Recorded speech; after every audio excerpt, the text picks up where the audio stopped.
Harold Granger snatched the envelope from his desk, tore it open, and read the single line inside with the flat, bored expression of a man returning a damaged piece of equipment. Then he walked out onto the platform of Red Mesa Depot, looked Eleanor Hart up and down, the way a livestock buyer examines a horse at auction, and said, loud enough for everyone waiting nearby to hear, "She won't do. Send her back." He didn't look at her face when he said it. He looked at his pocket watch. Eleanor stood with her trunk at her feet and the desert wind pulling at her hat, and she didn't make a sound. If this story already has your heart pounding, you're exactly where you belong. Subscribe to this channel right now so you never miss a story. Hit that like button and drop a comment telling us what city or country you're watching from. We want to see how far this story travels. Now stay with Eleanor, because what happens next on that platform will change everything. The train had been 3 days late out of Kansas City. Eleanor Hart knew this because she had counted the hours the way a person counts things when they have nothing else to hold on to. The slow roll of prairie grass outside the window, the meals she rationed from a paper sack, the careful refolding of Harold Granger's letter each time she felt the doubt creeping back up her throat. She had read that letter until the creases were soft as cloth. A fine ranch, a respected name, a man who values hard-working women of good character. She had memorized those words. She had built something out of them. Not quite hope, but the working shape of it. She was 24 years old and had spent the last 6 of those years managing her ailing father's household in Philadelphia, keeping accounts, stretching every dollar, learning which creditors could wait and which ones couldn't. When her father died in the spring and the house went to cover his debts, Eleanor had exactly $41, a leather trunk her mother had left her, and a practical understanding that sentiment without a plan was just suffering with better grammar. She had answered Harold Granger's advertisement in the Western Correspondent because it was the most rational decision available to her. That was what she told herself on the train. That was what she kept telling herself when the landscape outside flattened into something she didn't recognize and the air began tasting like dust and iron and distance. Red Mesa was smaller than his letter had implied. That was her first thought when she stepped down from the platform car and the full weight of the New Mexico heat pressed against her like a physical hand. The town was a collection of sun-bleached wood and baked adobe, a main street with a general store, a livery, a saloon with a broken shutter, and a land office whose sign had half the paint stripped off by wind. There were maybe 40 people visible, and most of them had stopped moving when the train arrived. That was another thing about small towns she would come to understand. Strangers were entertainment. She spotted Harold Granger without any trouble because he was standing apart from the other men, the way a person stands when they believe the space around them belongs to them. He was older than she'd expected. Mid-50s, heavy through the chest, wearing clothes that were expensive but not well cared for. His boots were good leather but unpolished. His hat was fine but sat crooked, which told her he wasn't the kind of man who checked mirrors. He held a folded paper in one hand. She realized only later it was the letter she'd written him, her careful, measured introduction of herself. And he was reading it again as she walked toward him, as though refreshing the specifications before inspecting the goods. "Mr. Granger." She put her hand out because that was what you did. He looked at her hand, then he looked at her face. Then he looked at the trunk being unloaded by the porter behind her. He didn't take her hand. "How old are you?" he said. Not a question exactly. More like a man reading aloud from a document to check it against the original. 24, Eleanor said, as stated in my letter. You look older. He was already looking past her. And you said you were agreeable. I said I was practical. Something shifted in his expression. Not anger, something flatter than that. The look of a man who has purchased something sight unseen and already knows it isn't what he wanted. Doesn't read that way, he said. He pulled his pocket watch from his vest without looking at her anymore and studied its face with the full concentration he had not given her. I run a livestock operation. I need a woman who manages the household and doesn't have opinions about the rest of it. Eleanor felt the blood leave her face. I have opinions about most things, she said carefully. I also have skills that would be useful to a ranching operation. Bookkeeping, inventory management, correspondence. I have a man for correspondence. He snapped the watch shut. I needed a wife, not a bookkeeper. He picked up the envelope from his coat pocket. She hadn't even seen him take it out, tore it open across its face with one clean motion, and read the single folded line of paper inside. She realized then that he had already written it before the train arrived. He had written it before he saw her. Whatever she had done or not done, however she had stood or spoken or held out her hand, the answer had already been decided. He walked past her to the station master's window and slid the note through. "She won't do," he announced. "Send her back." He turned and walked off the platform without once looking back. Eleanor stood with her trunk at her feet and the desert wind in her face and did not move. She heard the murmur go through the small crowd that had gathered, the particular sound of people trying to whisper and not quite managing it. "That's the mail-order woman, the one Granger sent for." He turned her away right at the platform, just like that. She felt each word the way you feel rain through thin cloth, not immediately, but accumulating. The station master slid Harold's note back through the window toward her. "Ma'am, next eastbound train is Thursday." "What day is it today?" she asked. Her voice came out level. She was proud of that. "Monday." 3 days. She counted what was in her purse without opening it. $11 and some change. She knew exactly how far $11 went because she had been calculating that kind of thing since she was 17. It didn't go far in a strange town where she had no connections and no standing and had just been publicly discarded by the only man who had reason to let her in from the cold. She picked up the handle of her trunk and looked around the platform with the deliberate calm of someone deciding what to do next. That was when she saw him.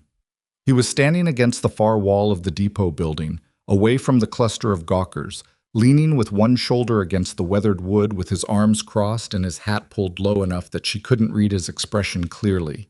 He was watching her, not the way the others were watching her, not with the bright hunger of people who'd found a spectacle, but with something quieter, a kind of focused attention, as though he was working something out.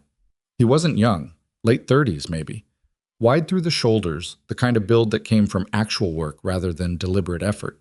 His clothes were working clothes, worn at the knee, sun-faded, a jacket that had seen weather. His hat was battered at the brim. He looked like the land he presumably lived on, unpolished, durable, not particularly concerned with appearances. Eleanor looked back at the station master's window because that was the direction of her actual problem. "I'll need a list of boarding houses," she said. "Respectable ones." "Mrs. Calloway on Pine takes in women travelers," he said. He hesitated. "It's $2 a night." She did the arithmetic without showing it on her face. "Thank you." She reached for her trunk and discovered immediately that it was heavier than she could manage on her own. She had known this since Kansas City, which was why she'd relied on porters. But the porter had already moved off down the platform, and she was not going to call him back in front of all these people. She got the handle up and pulled and managed about 4 feet before the thing caught on a gap in the planking. "That trunk go a long way?" The voice came from close behind her. She turned. It was the man from the far wall. He had moved across the platform without her noticing, which told her he was quieter on his feet than his size suggested. "Philadelphia," she said. "Long way."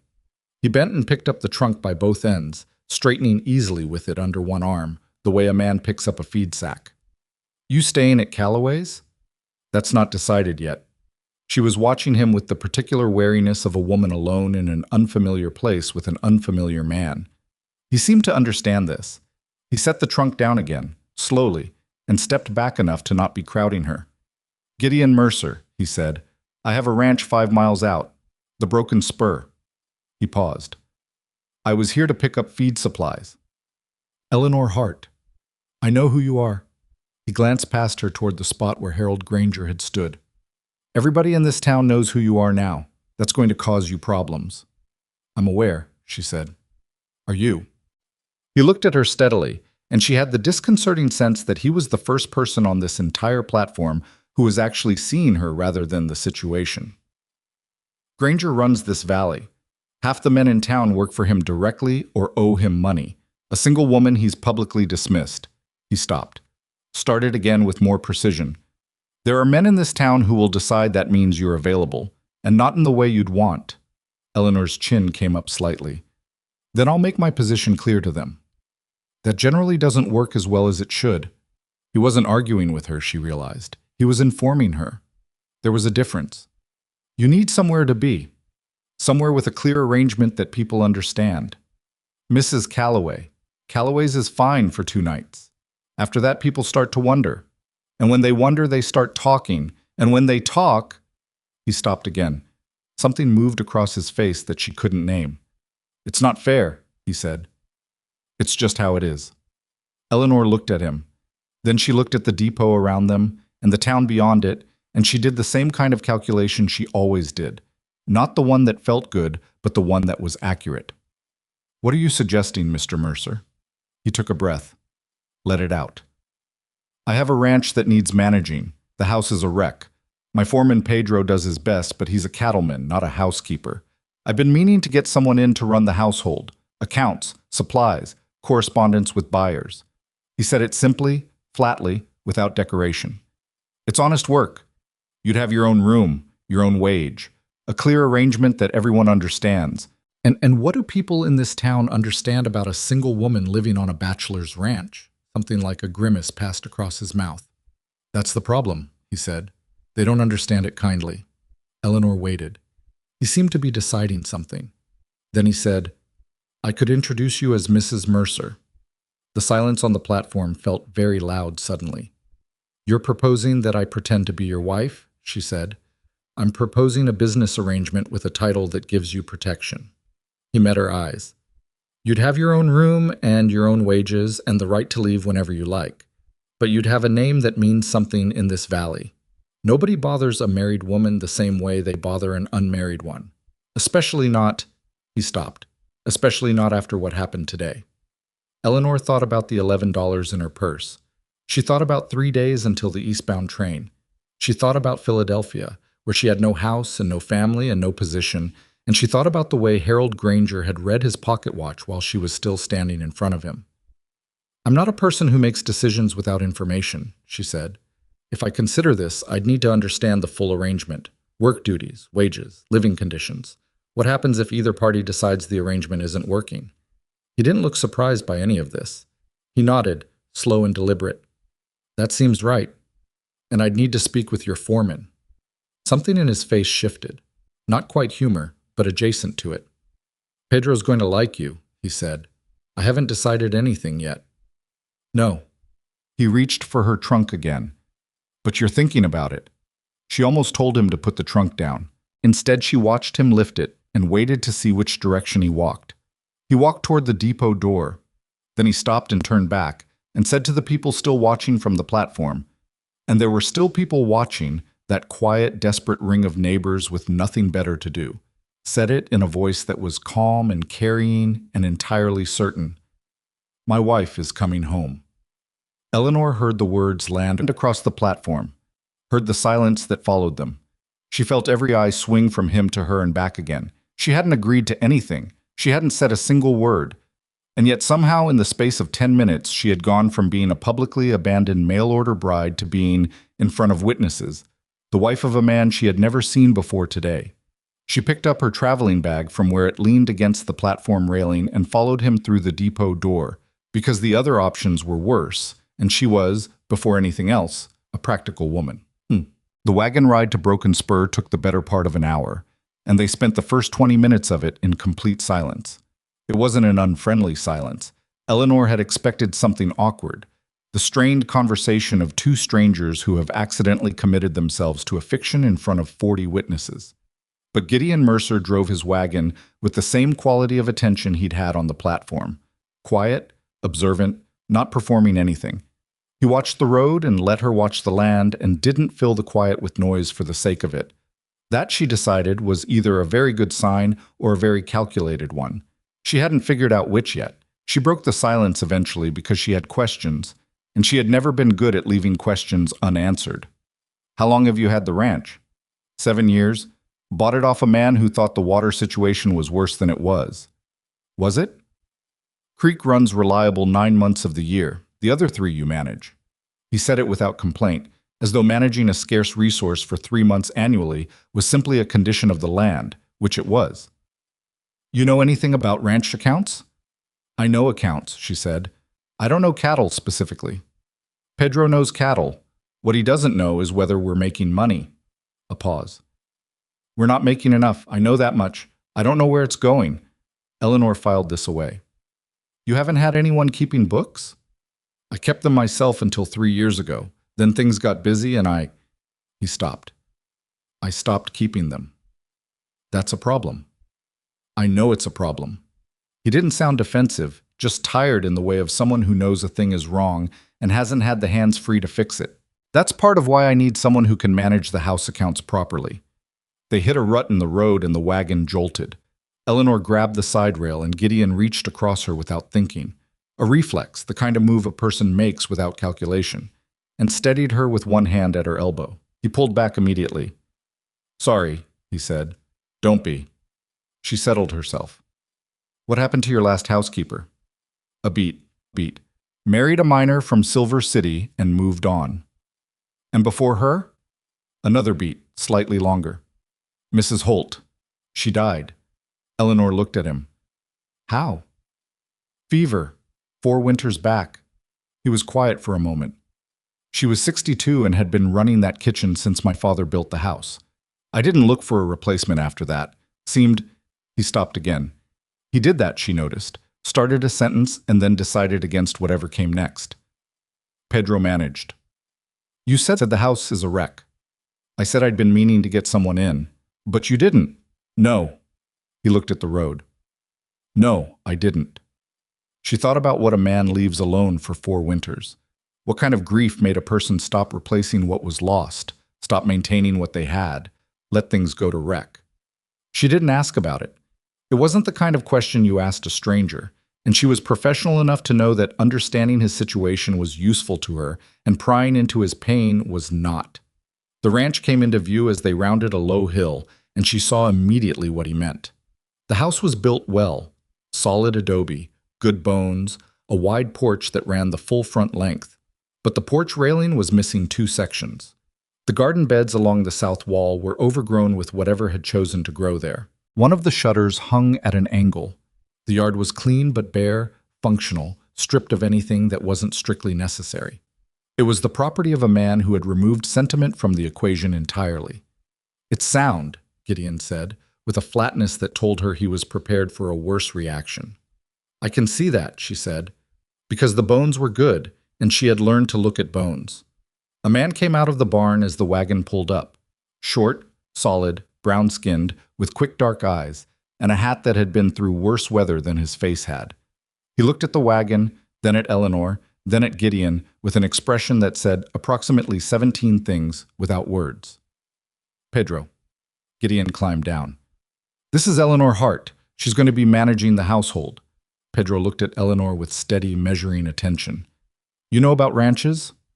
Not specifically, she said, because she wasn't going to lie to the man she'd have to work alongside. But I know accounts, and I know how to run a house. I'm told you know cattle. Everything about cattle. He said it without boasting, which meant it was just fact. Then he looked at Gideon again with that same weighted expression. You introduce her to anybody yet? At the depot. Pedro nodded slowly, processing something. He looked back at Eleanor, and his expression had shifted. The wariness was still there, but something else had moved in beside it. Respect wasn't quite the right word.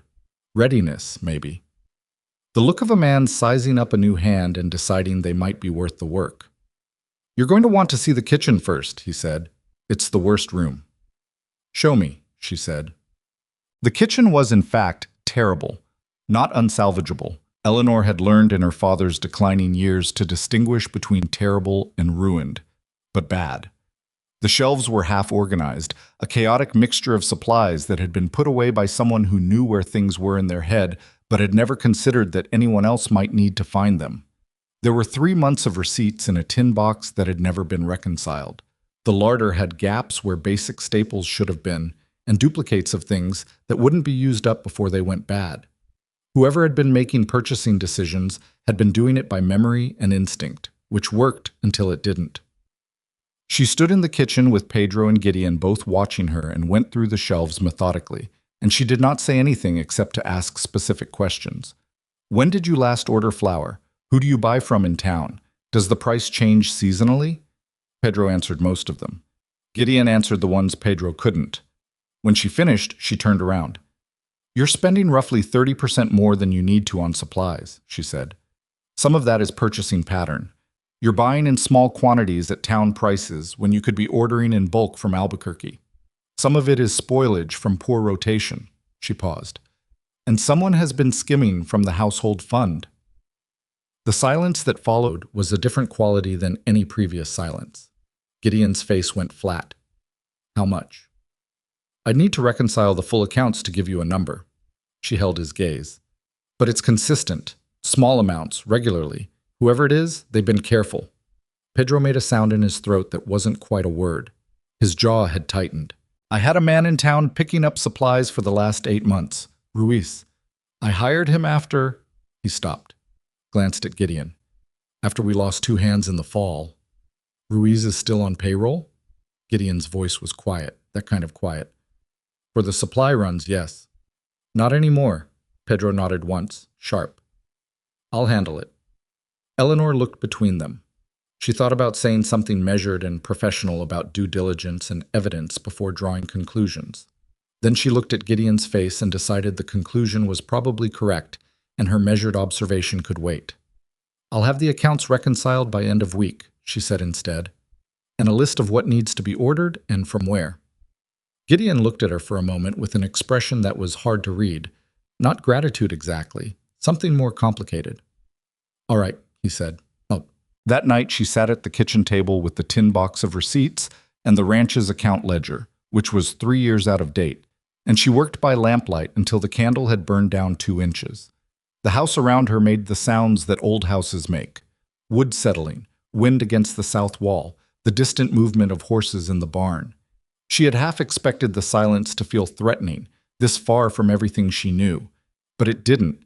It felt, in a way she wasn't ready to name, like space, like room to think. She heard Gideon on the porch sometime around 10, the creak of the boards, the scrape of the chair he apparently kept there. He didn't come in. She didn't acknowledge that she heard him. But somewhere around midnight, when the wind picked up and she pulled her shawl tighter over her shoulders, she noticed that someone had put a second candle on the table beside her. She hadn't seen him come in. She hadn't heard him. But the candle was there, placed with the quiet consideration of someone who'd seen the first one burning low and thought ahead. She looked at the candle for a moment. Then she picked up her pen and went back to work. The next morning, she asked Pedro about the water.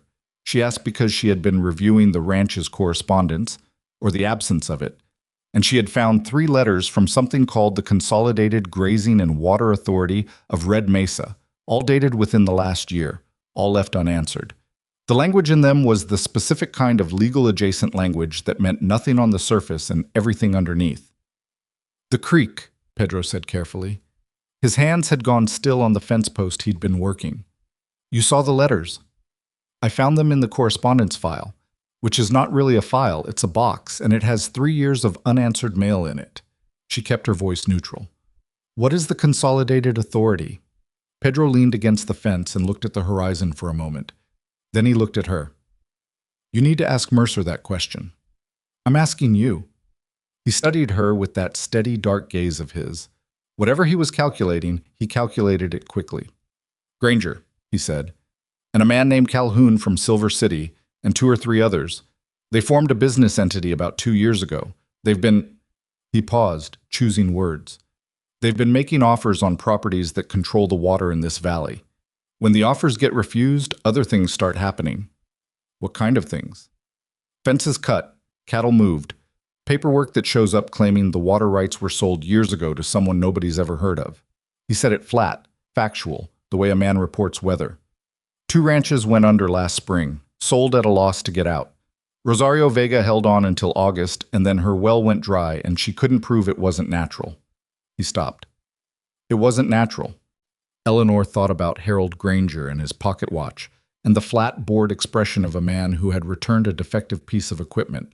She thought about the letter already written before she arrived. She thought about a man used to getting what he decided he was getting. "Gideon's Creek is the main water source for this section of the valley," she said. It wasn't really a question. "Best water for 8 miles, Pedro said. "And Mercer's never sold, never will." "Which makes him a target." Pedro looked at her steadily. "We've been careful," he said. "But yes." She thought about the unanswered letters sitting in the box. She thought about 3 years of accounts in disarray, A foreman who knew everything about cattle and nothing about documents, and a rancher who had been managing his grief by not managing his paperwork. "I need access to the original land grant records," she said, "and anything Gideon has that documents the water rights." Why? Because whoever drafted those letters from the Consolidated Authority was counting on the fact that nobody here would bother to read them carefully. She met his eyes. "I read carefully, Mr. Pedro." He was quiet for a long moment, then, "I'll tell Mercer you need to see the deed box." "Thank you." She started back toward the house. "Miss Hart." She turned.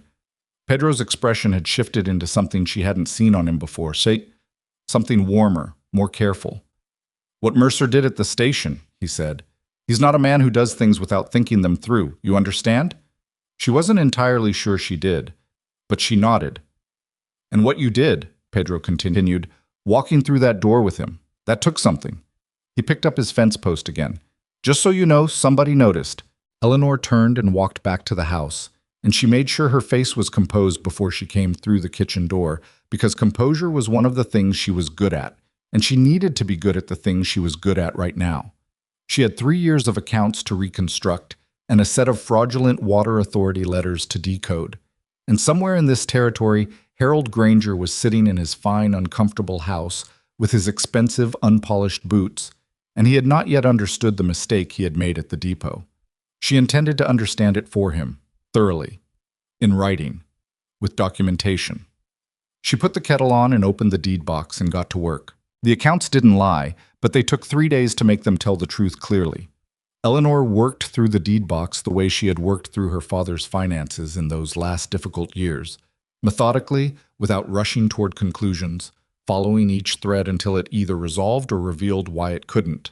She cross-referenced the supply receipts against the ledger entries, mapped the discrepancies by date, and built a picture of what Broken Spur actually was financially versus what Gideon believed it to be. The news wasn't catastrophic, but it wasn't good. The skimming from the supply account came to $63 over 8 months. Enough to matter, not enough to sink anything on its own. The larger problem was structural. Gideon had been selling cattle at prices that were reasonable 3 years ago and hadn't renegotiated since. The Albuquerque buyers he'd been dealing with had quietly adjusted their offers downward over 2 seasons, and he hadn't noticed because he hadn't been watching the numbers closely enough to see the drift. He wasn't being robbed exactly. He was being managed, slowly and patiently, by men who understood that a rancher distracted by grief and daily work wouldn't notice a gradual erosion until it became a crisis. She wrote her findings in a clean hand across 4 pages and left them on the kitchen table Thursday morning before Gideon came in for breakfast. She heard him come through the door, heard the specific silence that meant he was reading. Then, "Eleanor." She was at the stove. "The coffee's ready. Come sit down." She brought 2 cups and sat across from him and watched him look at the pages with the expression of a man absorbing information he'd been half aware of for a long time without letting himself look at it directly. His jaw was set. There was something in the set of his shoulders that was not quite anger and not quite shame, the particular tension of a person confronting their own neglect. "The Albuquerque buyers," he said, "they've been adjusting their offer price consistently downward, small amounts each season. It's designed to feel like market fluctuation." "Is it market fluctuation?" "Partially." She had looked into this. "Cattle prices softened last year across the territory, but your prices have dropped more than the market explains. Someone made a calculation about what you'd accept without asking questions." Gideon set down the pages. He picked up his coffee cup and put it back down without drinking from it. "How much are we short?" "You're not short yet, but if the Albuquerque arrangement continues on its current trajectory, by next spring you'd be operating at a loss." She paused. "You need to renegotiate, and you need a second buyer so you have competition working in your favor." "I don't know anyone in Santa Fe." "I can write letters." She said it simply.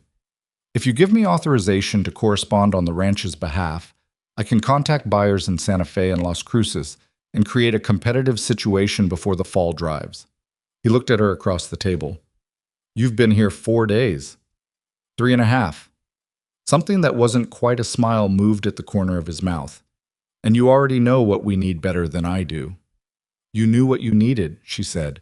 "You just needed someone with time to look at the numbers." She picked up her coffee. "That's not a criticism." "It sounds like one." It isn't. She met his eyes. You've been keeping this ranch running with two fewer hands than you need, a supply chain that was being stolen from, and buyers who were quietly taking advantage of the fact that you weren't watching. The fact that it's still standing is because you're better at the cattle side of this than almost anyone. He was quiet for a moment. Pedro tell you that? Pedro told me you hadn't lost an animal to illness in 4 years, which in this territory is remarkable. He also told me you trained 3 of the valley's other ranch hands yourself and never charged for it. She set her cup down. I formed my own conclusions from there. Gideon looked at her with an expression she still couldn't fully read.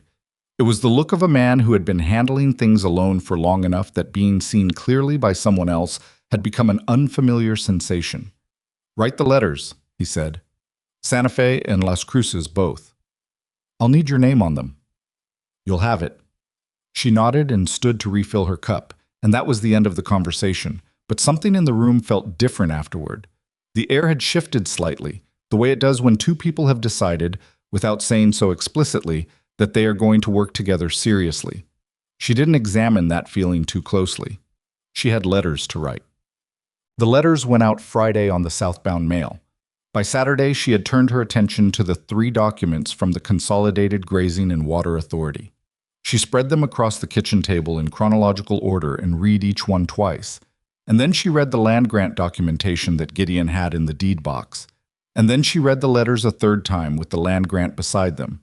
And by the end of that process, she had a cold, settled feeling in her stomach that she recognized as the feeling of understanding something she wished she didn't understand.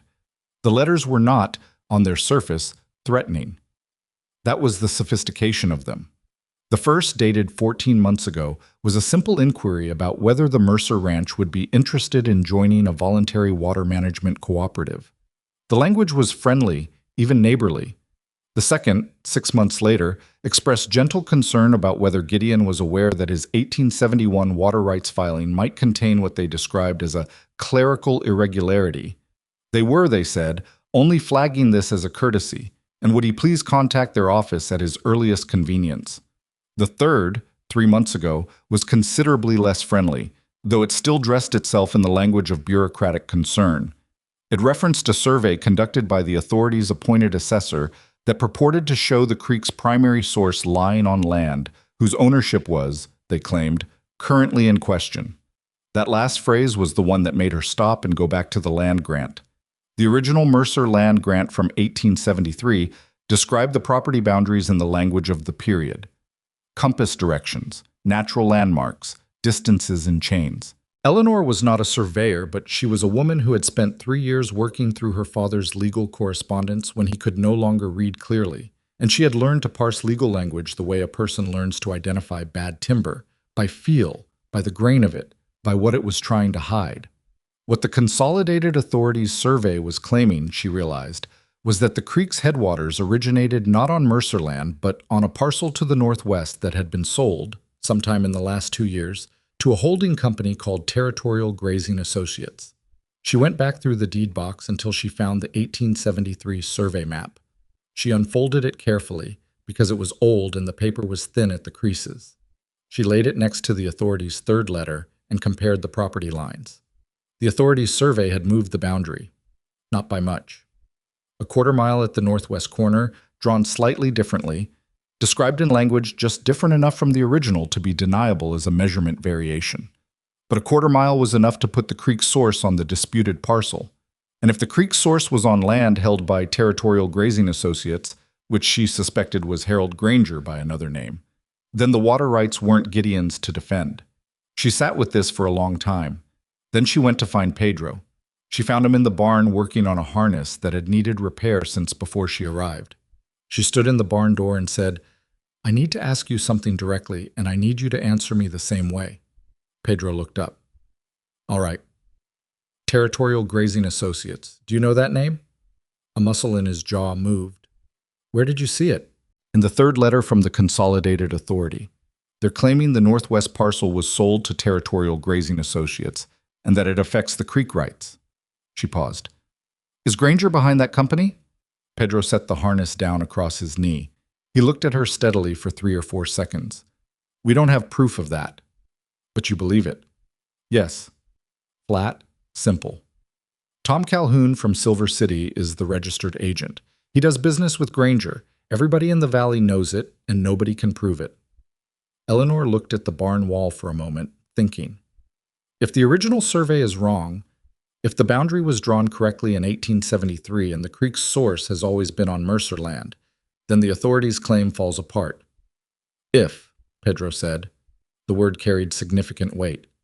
The original survey would be on file somewhere. Territorial office, most likely.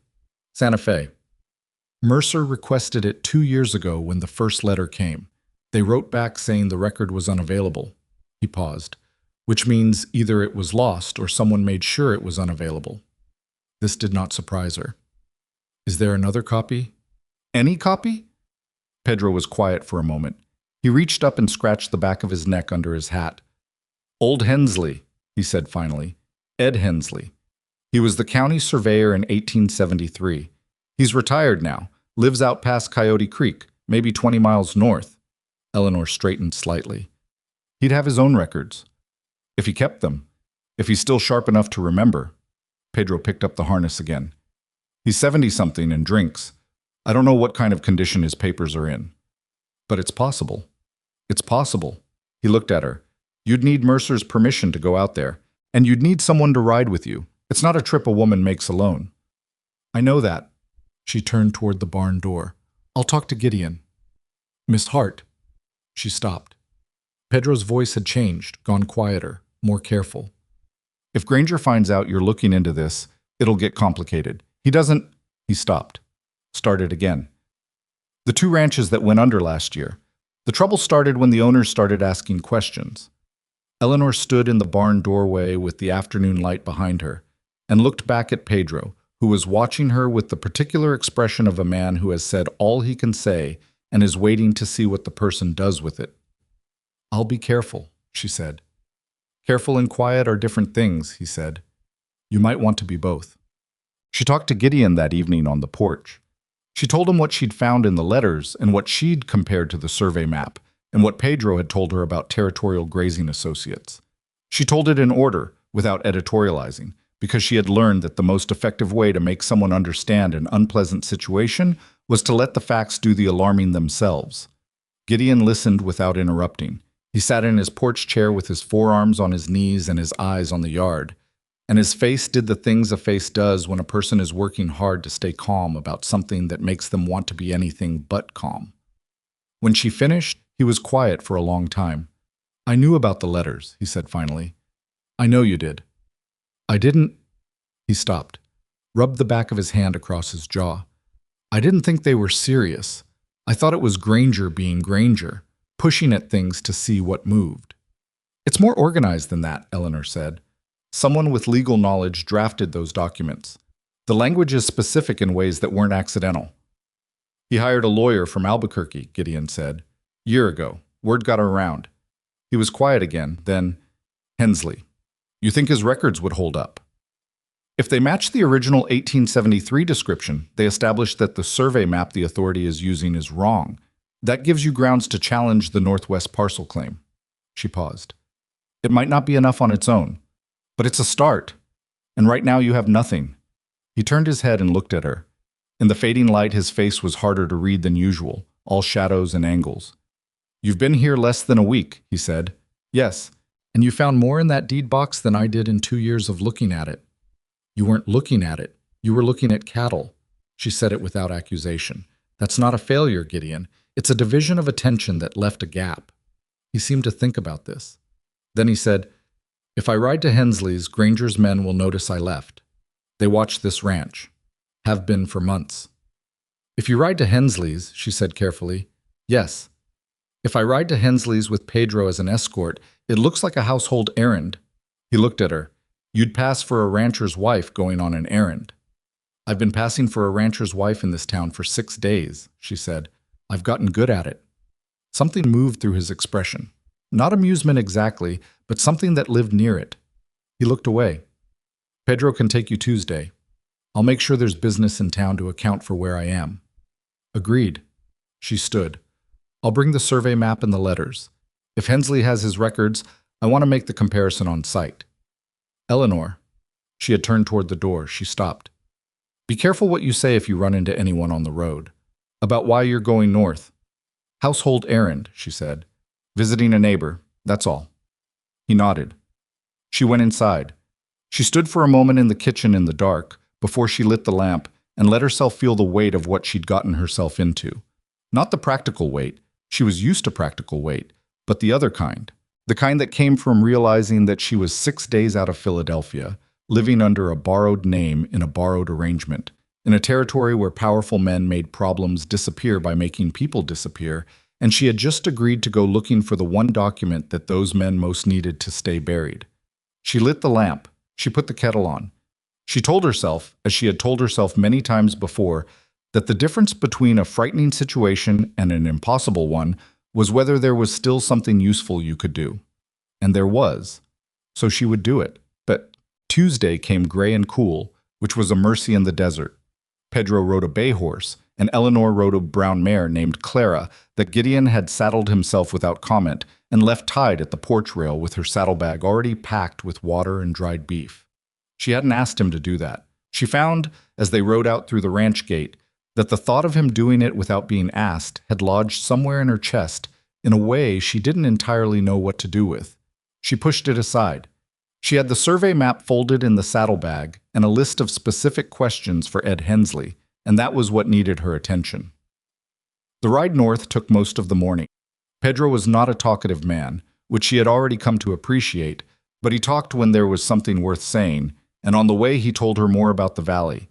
The families who'd been here 20 years and the ones who'd come in the last 5. The way the water situation had slowly reshaped alliances, who trusted whom and who owed whom, and the specific texture of how a small community holds itself together or comes apart under pressure. Granger's not from here, Pedro said at one point, picking his way across a dry arroyo. Came in 12 years ago with Texas money and bought big. Never made the kind of enemies that slow him down because he always makes sure somebody owes him before he makes his move. He paid to bring me here, Eleanor said. Yes, Pedro glanced at her. Which is a thing he'll remember. Men like Granger keep accounts. She had been thinking about this. Do you think he's connected to what happened at the station? The timing of the rejection, I mean. Pedro was quiet for a moment. You were smart, he said. That's what I think. And I think he figured that out faster than most men would. A smart woman asking questions about his business in the territory. He shook his head slightly. He decided before you arrived. Eleanor rode in silence with this for a while. The idea that she had been evaluated and dismissed not because of anything she was, but because of what she might become, what she might see and say and do if given the chance, sat in her chest with a specific kind of cold clarity that was not quite anger and not quite resolve, but something with elements of both. He made a mistake, she said finally. Yes, Pedro said. He did. Ed Hensley's property was a weathered homestead at the end of a road that had been improved once and then abandoned to its own devices. The house was small and tilted slightly to the east, as though it had been leaning into the wind for so long it had given up straightening. There was a rusted windmill, a vegetable garden that was surprisingly well kept, and a dog that came off the porch barking and then immediately wanted to be petted. The man who came to the door behind the dog was old. Older than 70, if Eleanor was reading him right, with white hair gone yellow at the temples, and the careful, deliberate movements of someone whose body had started requiring negotiation. But his eyes were sharp. That was the first thing she noticed. His eyes had the particular alert quality of a man whose mind had stayed ahead of his body. Ed Hensley? Pedro asked. Unless somebody else moved in when I wasn't looking. He looked at Eleanor. You're not from here. No, sir, she said. I'm Eleanor Mercer. My husband owns the Broken Spur. Something shifted in the old man's expression, recognition, and something more cautious underneath it. Gideon Mercer's wife. Yes. He looked at Pedro, then back at her. You'd better come in. The inside of the house had the particular organization of a man who lived alone and had arranged things entirely for his own convenience with no concern for how it appeared to visitors. Stacks of paper everywhere, but organized. She could see the system in them even if it wasn't obvious. Shelves of bound ledgers, maps in rolled tubes standing in the corner. Hensley put water on without asking and pointed at 2 chairs. What do you need? Eleanor took out the authorities' third letter and the 1873 survey map and spread them both on the table. I need to know if this boundary description is accurate, she said, pointing to the northwest corner of the Mercer property as shown in the original survey. And I need to know if this, she pointed to the authorities' version, is a legitimate variation or something else. Hensley looked at both documents without touching them for a long moment. His expression had gone very still. Where'd you get this? He said, tapping the authorities' letter. It was sent to my husband by the Consolidated Grazing and Water Authority, 3 times over the past 14 months. She paused. He didn't answer them. Wise. Hensley pulled the original survey map toward him and looked at it for a long time without speaking. He got up slowly and went to the shelves and ran his finger along the spines of the ledgers until he found one, pulled it out, and came back. He opened it to a page that he found without searching. Muscle memory, the familiarity of a man with his own records. He laid it next to the survey map. Eleanor looked. The boundary description in Hensley's ledger matched the original survey map exactly. She had half expected this, but the confirmation still sent something cool moving down her spine. The northwest boundary, Hensley said, tapping his own record. I surveyed this property personally in August of 1873. The creek headwaters are 212 yards inside the Mercer property line, have been since the land was filed. He looked up. Whoever wrote this, he tapped the authorities' letter, moved the line. Can you prove that? In a legal proceeding? He looked at her for a moment with those sharp old eyes. I'm a retired county surveyor. My ledgers are legal records. If someone filed a competing survey with the territorial office, my records predate it and my credentials establish them. He paused. The question is whether the territorial office still has the original filing. They told my husband it was unavailable.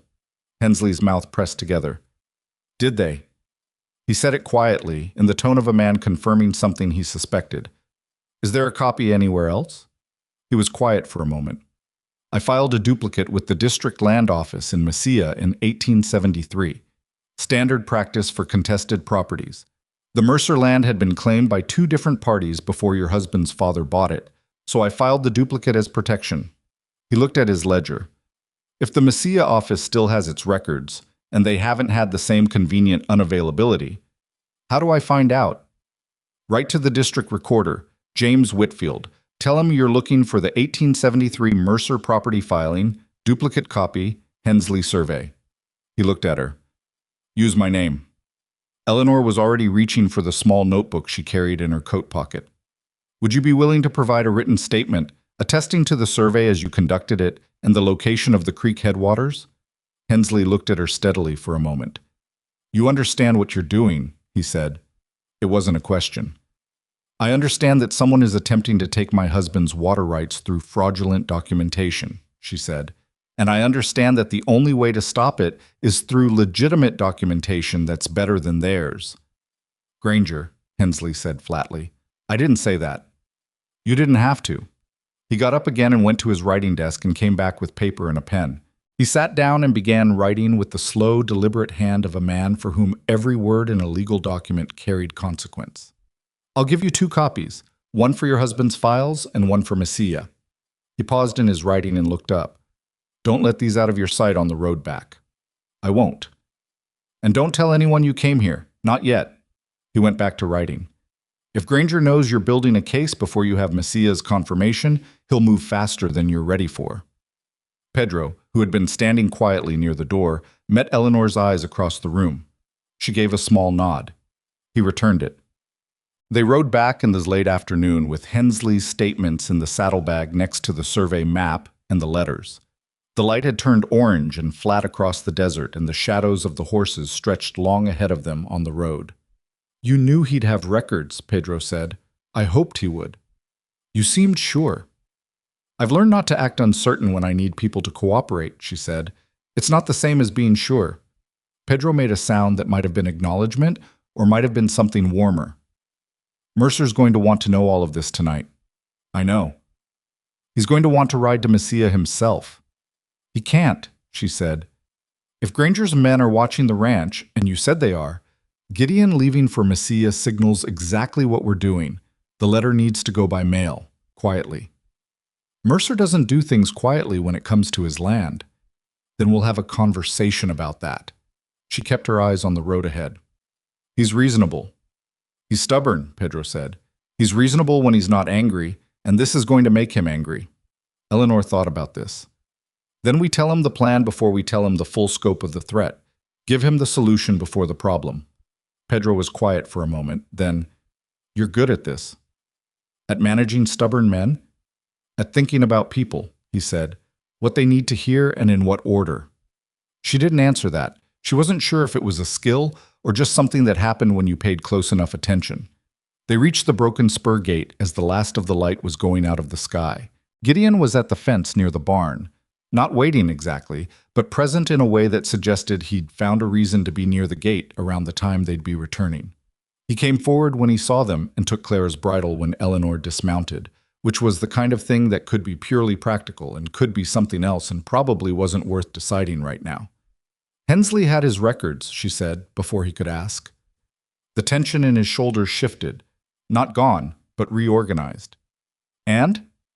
The creek headwaters are on your land, 212 yards inside the property line, confirmed by the original survey.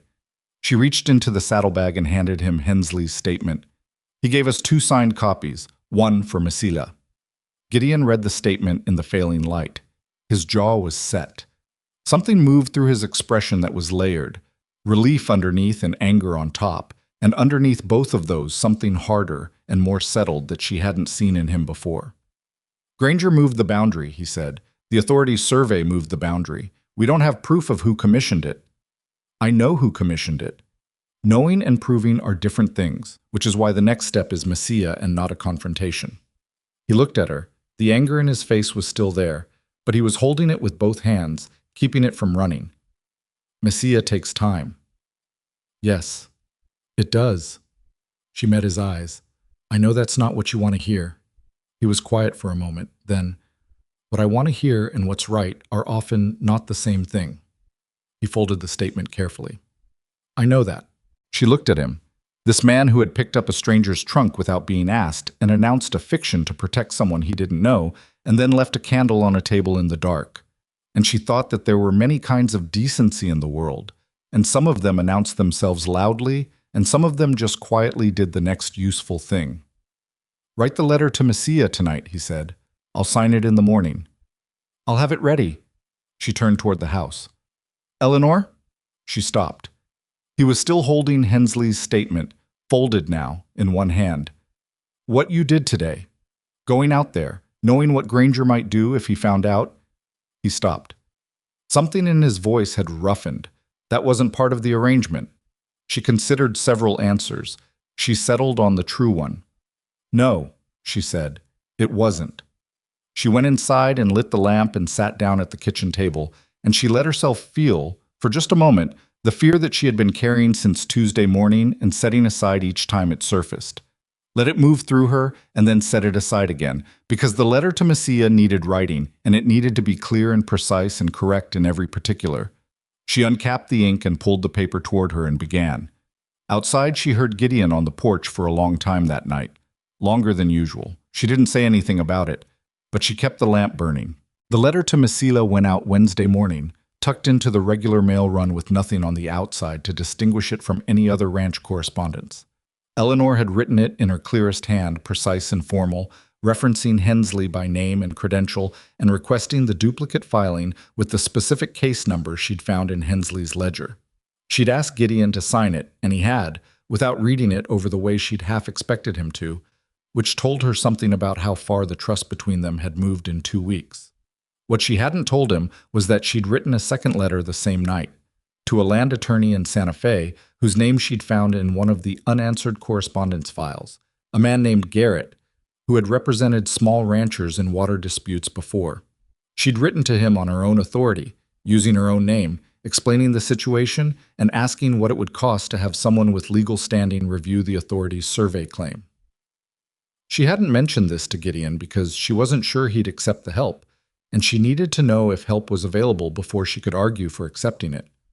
She was learning that there were things Gideon needed to decide and things he needed to be presented with as already decided. The distinction mattered. The ranch had settled into a rhythm in those 2 weeks that surprised her with how quickly it had happened. She managed the household accounts and the correspondence and the supply orders. And she had reorganized the larder and established a rotation system and negotiated a new arrangement with the dry goods merchant in town that saved $11 a month on staples alone. Small things. The kind of thing that doesn't feel like much until you're 3 months out and the numbers have moved. Gideon noticed. He didn't say so directly. He wasn't a man who narrated his own observations. But she caught him reviewing the account ledger one evening with an expression that was quieter than his usual working face, more inward. And Pedro had started consulting her on supply questions that he'd previously handled himself, which she understood as its own kind of endorsement. The town was a more complicated situation. She had gone in twice since arriving, once for supplies with Pedro, once alone on a Wednesday morning when she needed thread and lamp oil and wanted to take the measure of Red Mesa without Gideon beside her to define her in people's minds before they had a chance to form their own impressions. She had introduced herself as Eleanor Mercer both times, and both times she had felt the specific quality of attention that a community pays to someone it has categorized as interesting. The glances held a beat too long, the conversations that paused when she approached and resumed at a slightly different angle after she passed. The women in town were divided about her, which she'd expected. The older ones, the ones who'd built something in this territory through sheer durability, tended toward a cautious respect, the kind that was provisional and would need earning. The younger married women were friendlier but also more carefully positioned, which was about their husbands' relationships to Granger's money as much as anything else. She didn't take it personally. She cataloged it. What she hadn't expected was Margaret Solis. Margaret ran the dry goods store in the absence of her husband, who had been ill for 2 winters with something that had settled into his lungs and showed no signs of leaving. She was 50, broad-shouldered, with the kind of face that had given up on pleasantries without giving up on warmth. And she had looked at Eleanor on that second visit with a directness that was startling after all the carefully managed small-town politeness. "You're the one who went to see Ed Hensley," Margaret had said, when Eleanor was paying for her thread. Eleanor had kept her expression neutral. "I visited a neighbor." "Ed Hensley isn't a neighbor. He's 20 miles north and he doesn't get visitors." Margaret folded Eleanor's change into her palm with deliberate care. "Word travels in this valley, Mrs. Mercer, even word that's supposed to be quiet." Eleanor had looked at her steadily. "I'd be grateful if it traveled slowly on this particular subject." Margaret had held her gaze for a moment. Then something decided itself in her face. "Tom Ruiz has been talking," she said, lowering her voice. "The supply man Mercer let go. He's been talking to people who report to Granger. I don't know what he told them, but he's been talking." Eleanor had thanked her and left without showing what that information did to her pulse. She told Gideon that evening, and he had gone very still in the way that meant he was angry, but was choosing to be useful instead. "How much does Ruiz know?" he said. "He knows about the accounts. He knows he was let go because of the discrepancies." She paused. "He doesn't know about Hensley. I don't think he does. But if he's told Granger that I've been going through the financial records, Granger will start wondering what else I might be looking at." Gideon was quiet. "I should have dealt with Ruiz differently." "How?" "Given him a reason to stay quiet." "Like what?" He looked at her. "Money, Eleanor, that's usually how it works." "And then he'd know you had something to protect," she said, "which would tell Granger you had something to protect. Letting him go cleanly, with a stated reason about the accounts, that's less information, not more." She paused. "You did the right thing." He looked at her for a moment. "You're not supposed to be managing my decisions about ranch hands." "I'm not managing your decisions. I'm telling you the one you made was correct." She held his gaze. "There's a difference." The corner of his mouth moved. Not quite a smile. "You say that a lot." "Because people confuse the two a lot." He shook his head slightly and looked at the table. "What do we do about Granger knowing we're looking at things?" "We move faster," she said, "and we make sure that when he acts, we're ready for it." She didn't say what she was thinking, which was that she wasn't sure what ready looked like yet, but she was working on it. Well, the reply from Messia came 12 days later, and it was not what she'd hoped for. The district recorder's office wrote to inform them that the 1873 Mercer property filing, duplicate copy, Hensley survey, was not located in their current records. The letter was apologetic in the specific bureaucratic way that could mean anything from genuine loss to deliberate removal, and it offered no avenue for further inquiry beyond suggesting they contact the Territorial Land Office in Santa Fe, which was precisely the office that had already told them the record was unavailable. Eleanor read the letter twice at the kitchen table before Gideon came in. She thought about what it meant and what it didn't mean, because she had learned that the first reading of bad news always overstated how bad it was, and the second reading clarified what was actually lost versus what was merely complicated. What was lost? The easiest path to documentation. What was complicated? Everything else. What was not lost? Hensley's signed statement, which remained a legal record regardless of what the Territorial Office had or hadn't filed. What was also not lost? The possibility that someone had removed the Messia record specifically because they knew it existed, which was itself a kind of evidence of what they were afraid of. She was thinking through this when Gideon came through the kitchen door, stopped, read her face, and said, "What happened?" She handed him the letter. He read it. She watched his jaw tighten, and the careful, deliberate way he folded the letter back along its creases when he was done, as though handling it gently was a way of managing what he wanted to do with it. "They got to Messia," he said. "Possibly." She kept her voice measured. "Or the record was genuinely lost. Archives in small offices aren't always reliable." "Eleanor." "I know," she said. "Probably not." He set the letter on the table. "Then we're back to nothing." "We're back to Hensley's statement and no corroborating document," she said. "That's not nothing. It's not sufficient on its own, but it's not nothing." She paused. "And I wrote to an attorney in Santa Fe 3 weeks ago. A man named Garrett who handles land disputes. I haven't heard back yet." Gideon looked at her. Something shifted in his expression. Not quite surprise, not quite something else. "You wrote to an attorney?" "Yes." "On whose authority?" "My own." She met his eyes steadily. "I wrote to him as Eleanor Hart, not Eleanor Mercer. He doesn't know my connection to this ranch. I wanted to know if help was available before I told you about it, because I expected you'd have opinions about whether to accept it, and I didn't want those opinions to be formed in the absence of knowing whether it was even possible." The silence that followed had more texture to it than most silences.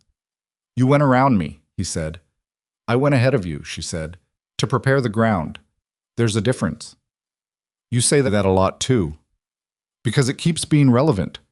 He looked at her for a long moment with an expression that was genuinely unreadable. She had gotten better at reading him in 3 weeks, but this was new territory. Then something shifted in it, loosened slightly.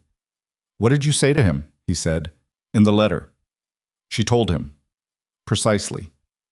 He listened without interrupting. When she finished, he was quiet for a moment, then, "If he writes back, I want to see the letter before you answer it." "Of course." "And if he has a cost, we'll discuss it." He nodded. He picked up his coffee cup and found it empty and put it down again. "I'm going to ride the valley today," he said. "There are 3 other ranchers who've gotten letters from the authority. Castillo, the brothers Webb, and old Mira Santos out past the canyon." He paused. "They should know what we found at Hensley's. Even if we can't use it in court yet, they should know the survey was manipulated." Eleanor thought about Hensley's warning. "Don't tell anyone you're building a case before you're ready," and weighed it against the reality that 3 other ranchers were facing the same threat with less information than Broken Spur now had. "Be careful what you share," she said, "specifically about Hensley and the statement. Tell them the survey is questionable and that you're looking into it. Don't tell them about the signed statement yet." "Why not?" "Because if any of them talks to someone who talks to Granger, he'll know exactly where the threat is coming from. Right now he suspects. There's a difference between suspecting and knowing." Gideon looked at her with that quality of attention she had come to recognize, not assessing exactly, but registering, filing. "All right," he said, "I'll be back by dark." He went out. She heard the barn, then hoofbeats fading north. She sat at the kitchen table with the Messia letter and Hensley's statement side by side, and thought about what a man like Granger did when he suspected someone was building a case against him. He didn't wait. He moved first. And he moved at the thing he was most afraid of, which meant the most dangerous thing she could be right now was effective. She had known this since the barn, since Pedro's warning on the road back from Hensley's. She had set it aside in the way you set aside danger when setting it aside is the only way to keep working. But the Messiah letter had made it present again, immediate, the specific cold clarity of understanding that what she was doing had consequences for more than just the ranch accounts. She pulled a fresh sheet of paper toward her and started drafting what she would say to Garrett when he replied. She was going to be ready. The reply from Santa Fe came on a Thursday, and Garrett's letter was exactly what she needed and worse than she'd feared, in equal measure. He confirmed that the Consolidated Grazing and Water Authority had filed 2 legal challenges to water rights in the territory in the past 18 months, both of which had been decided in their favor. He confirmed that the survey methodology they were using had been questioned in one of those cases and upheld by the territorial court. He confirmed that Hensley's statement, while valuable, would need either the original filing or a second independent survey to be actionable in court. He also confirmed, in a brief paragraph at the end of his letter that was both careful and pointed, that he had looked into the Consolidated Authority as part of his general research, and that its registered agents included one Thomas Calhoun of Silver City and one associate whose name he gave as R.J. Whitmore, and that Whitmore was a former clerk of the Territorial Land Office in Santa Fe, which had resigned his position approximately 2 years ago, which was approximately when the Messiah records had become unavailable. Eleanor read this paragraph 3 times. A former Territorial Land Office clerk, now associated with the group claiming Mercer's water rights, who had resigned from the Territorial Office around the time the records went missing. It was not proof. It was, however, a shape, and a shape was enough to work with. She wrote back to Garrett the same day. She told him she wanted to hire him. She told him she could pay a retainer of $20 immediately and would discuss further fees once the scope of the work was clearer. She told him about Whitmore and asked whether a former clerk's access to territorial records could be documented and whether such documentation would be useful. She asked about an independent survey, cost, timing, who would conduct it, how to ensure the surveyor couldn't be reached before they completed their work. She sealed the letter and rode to town herself to put it in the mail because she needed it to go out that day, and the regular mail run wasn't until Saturday. She was halfway back from town when she noticed the rider. He'd been behind her since the main road, 100 yards back, maintaining the same distance. She'd registered him as another traveler initially, and then noticed, after 2 turns in the road, that the distance hadn't changed, neither closer nor farther, just there. She kept her pace steady. She thought about what she had in the saddlebag. Nothing, now that the letter was posted. She thought about the 6 miles between her and the ranch, and whether she could cover them before he decided the distance needed to change. She didn't look back again. Looking back told people you were afraid. She kept her eyes forward and her pace consistent, and she thought about the road and what was on either side of it, and where the broken spur gate was, and how far sound carried in this valley when you needed it to carry. She heard his horse quicken slightly, then stop, then quicken again. She kept going. The gate came into view, and she did not let herself feel the relief of it until she was through it and across the yard, and calling for Pedro with a voice she kept level. Pedro came out of the barn with the immediate reading attention of a man who had been working in dangerous country long enough to recognize another person's particular quality of calm. "Ryder followed me from town," she said. "Stopped at the road." Pedro didn't ask her if she was sure. He stepped out to the fence and looked down the road. The rider was gone. "Description," he said. She gave it. Gray horse, dark coat, hat pulled low. Not much. She hadn't been able to look long enough for more. Pedro nodded in the way of someone filing information carefully. "I'll tell Mercer," he said. "I'll tell him myself." She dismounted. Her hands were steady. She was proud of that. "Then you put Clara up?" "Yes." He took the mare. Then, "You did right, not running." "I know." She smoothed her coat. "Running tells people things." He looked at her with something she was finally learning to name. Not just respect, recognition. The particular recognition of someone who understood what it cost to be calm in the wrong situation and did it anyway. Gideon came back from his ride through the valley before dark as he'd promised, and she told him about the follower before she told him about Garrett's letter, because Pedro was right that Mercer needed to know, and also because she had learned that giving him the security concern first gave him something to do with the protective instinct she'd seen in him. And a Gideon with a focused instinct was more useful than a Gideon whose anger had nowhere to land.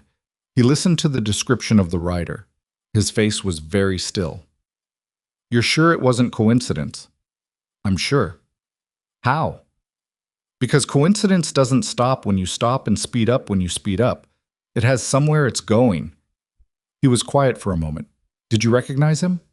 No, but Pedro might, from the description. She paused. I don't think this is the first time someone's been watching the ranch roads.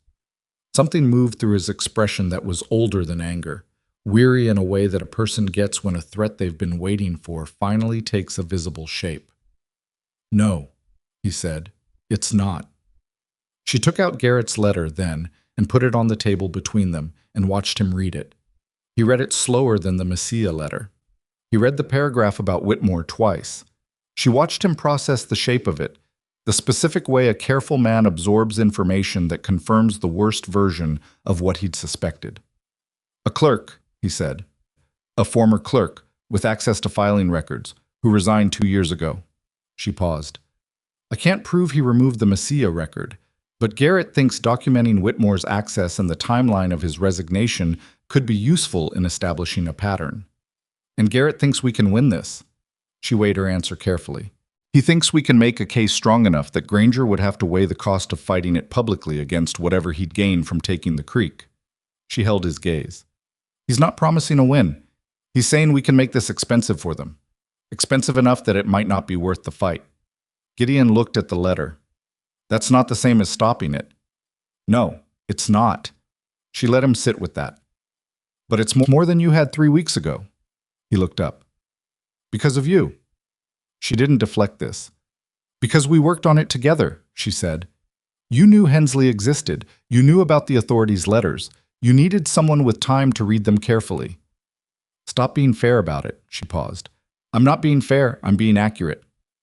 He looked at her across the table and something shifted in his face, moved past the immediate weight of the threat and into something more complicated and more private.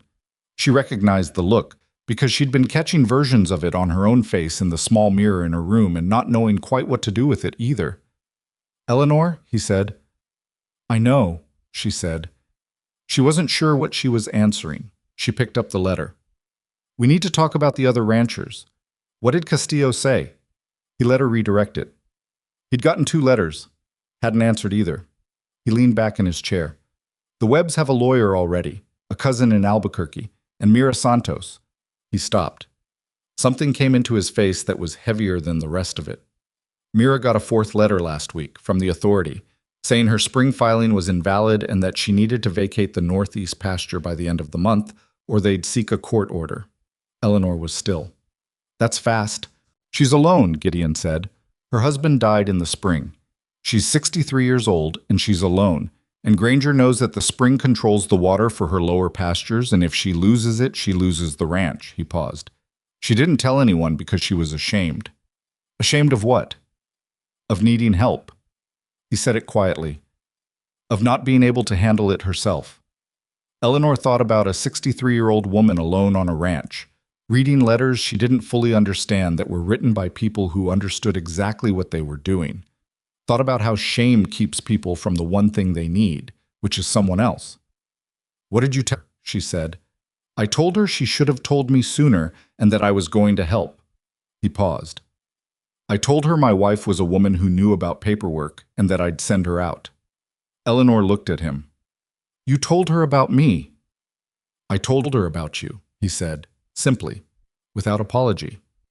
Something moved in her chest that she couldn't name with any precision. She filed it away. I'll go out to Santos's property this week, she said. I need to see the 4th letter and whatever documentation she has for the spring filing. I'll come with you. She thought about whether to argue this.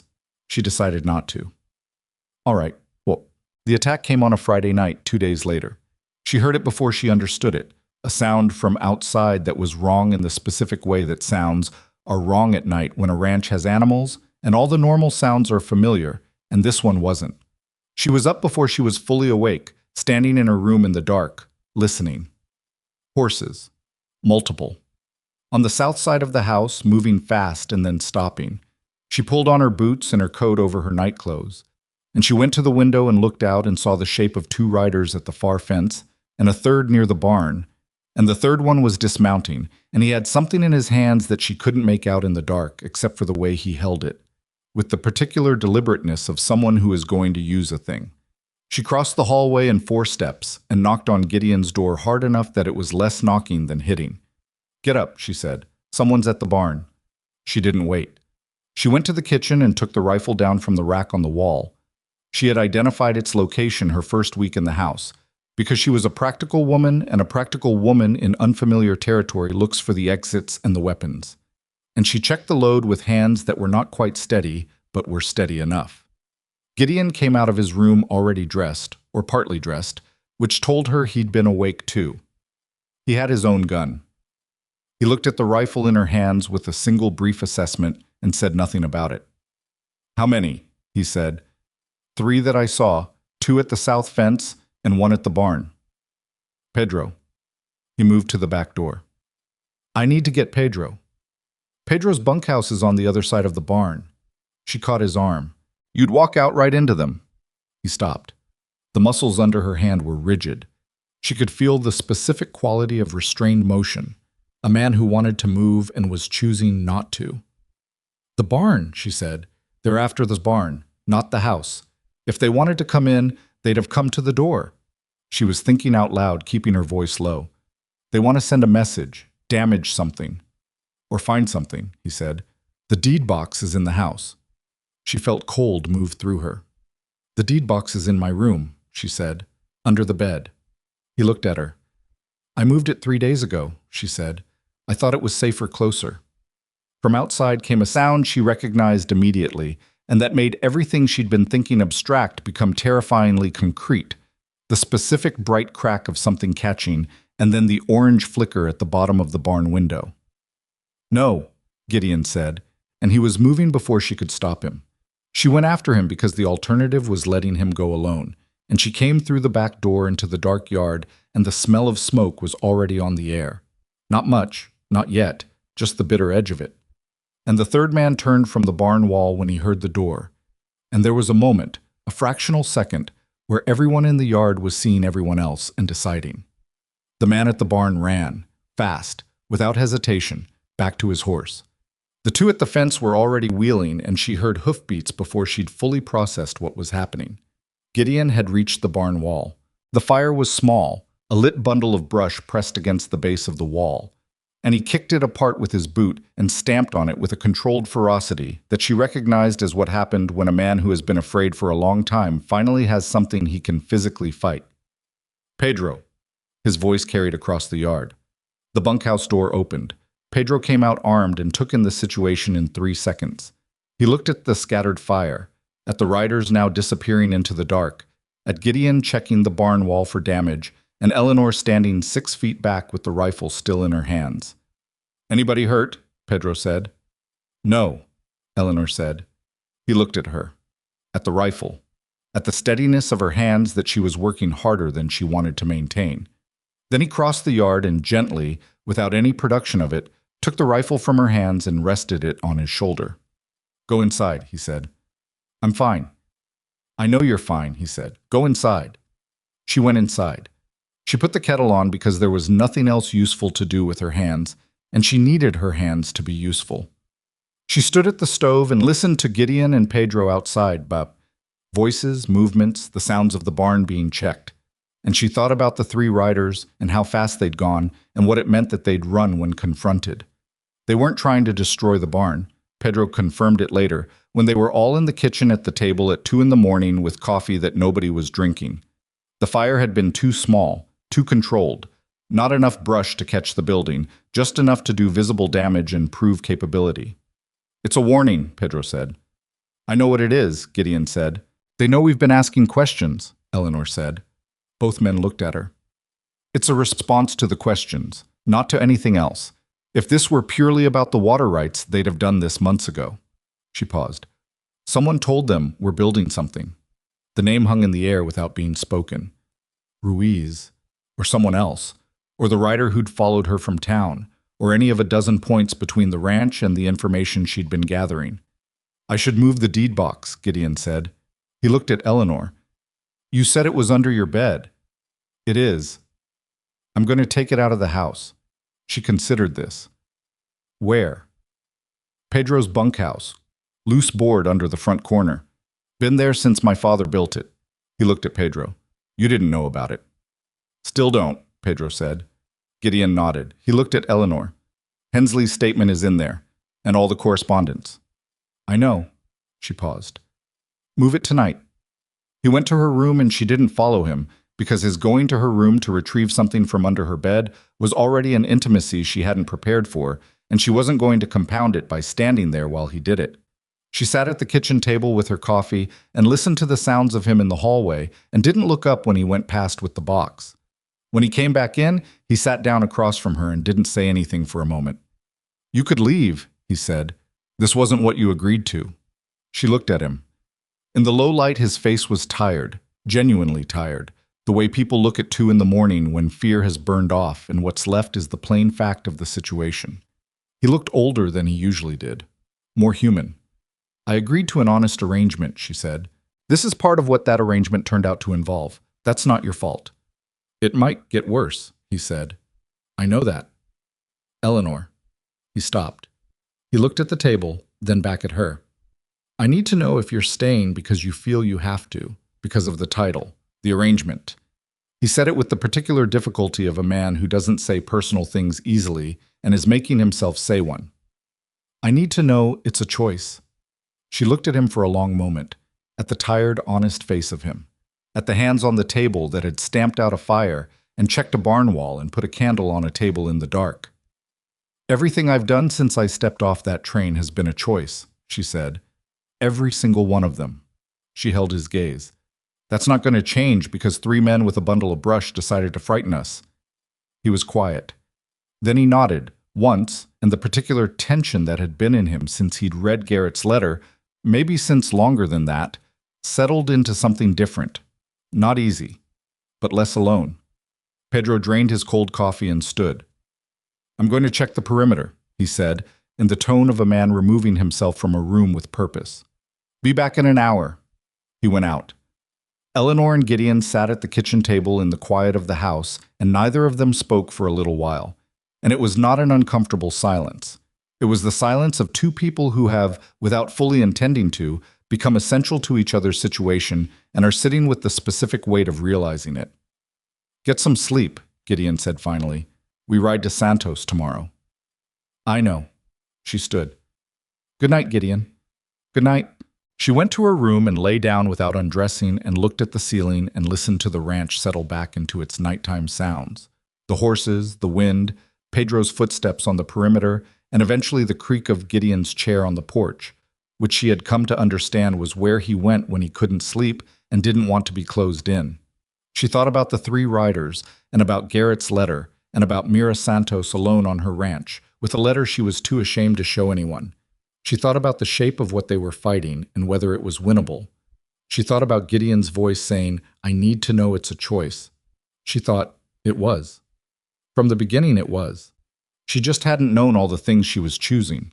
She fell asleep before Pedro came back in from the perimeter, and she slept without dreaming, which was either a mercy or the particular exhaustion of a person who has used up their fear for one night and has nothing left to be afraid with until morning. They rode to Mira Santos's ranch the next morning with the smell of last night's smoke still faint on Gideon's coat.